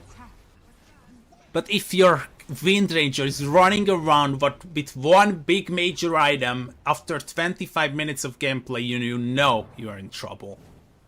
Why would you even purchase the Mjolnir before the big KB is finished?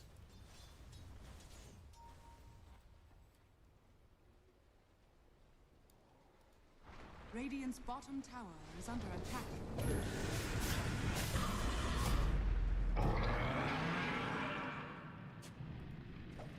Stampede used to get Anku away.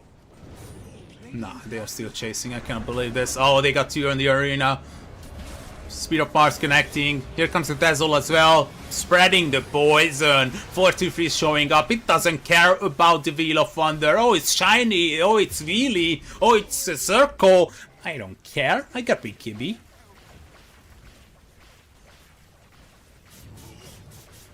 Why do you have a Mjolnir?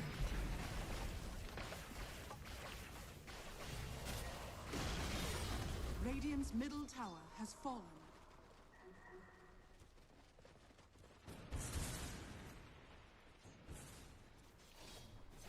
Inner Circle further extending the lead. 83% win probability now for them. Tier 2 tower removed in the mid lane. Usually I'm making like a statement how hard it's gonna be to go high ground, but I mean, looking at this, I don't think it's gonna be that big of a trouble for Inner Circle.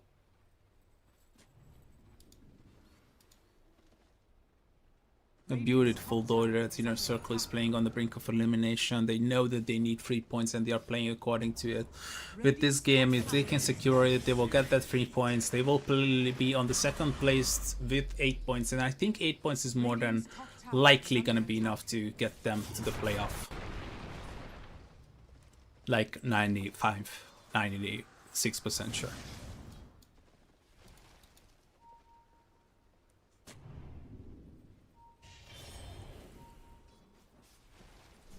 Radiant's top tower is under attack. Well, that was short-lived. They found Anku. Stampede available. Arena is not even necessary anymore. They can just go for the ancient apparition. Ice Blast is gonna be casted. It's affecting 2 heroes, but they are not low. This is just I don't see a I just don't see a way back into this. Rune Eaters. They just run into a very angry Inner Circle this time.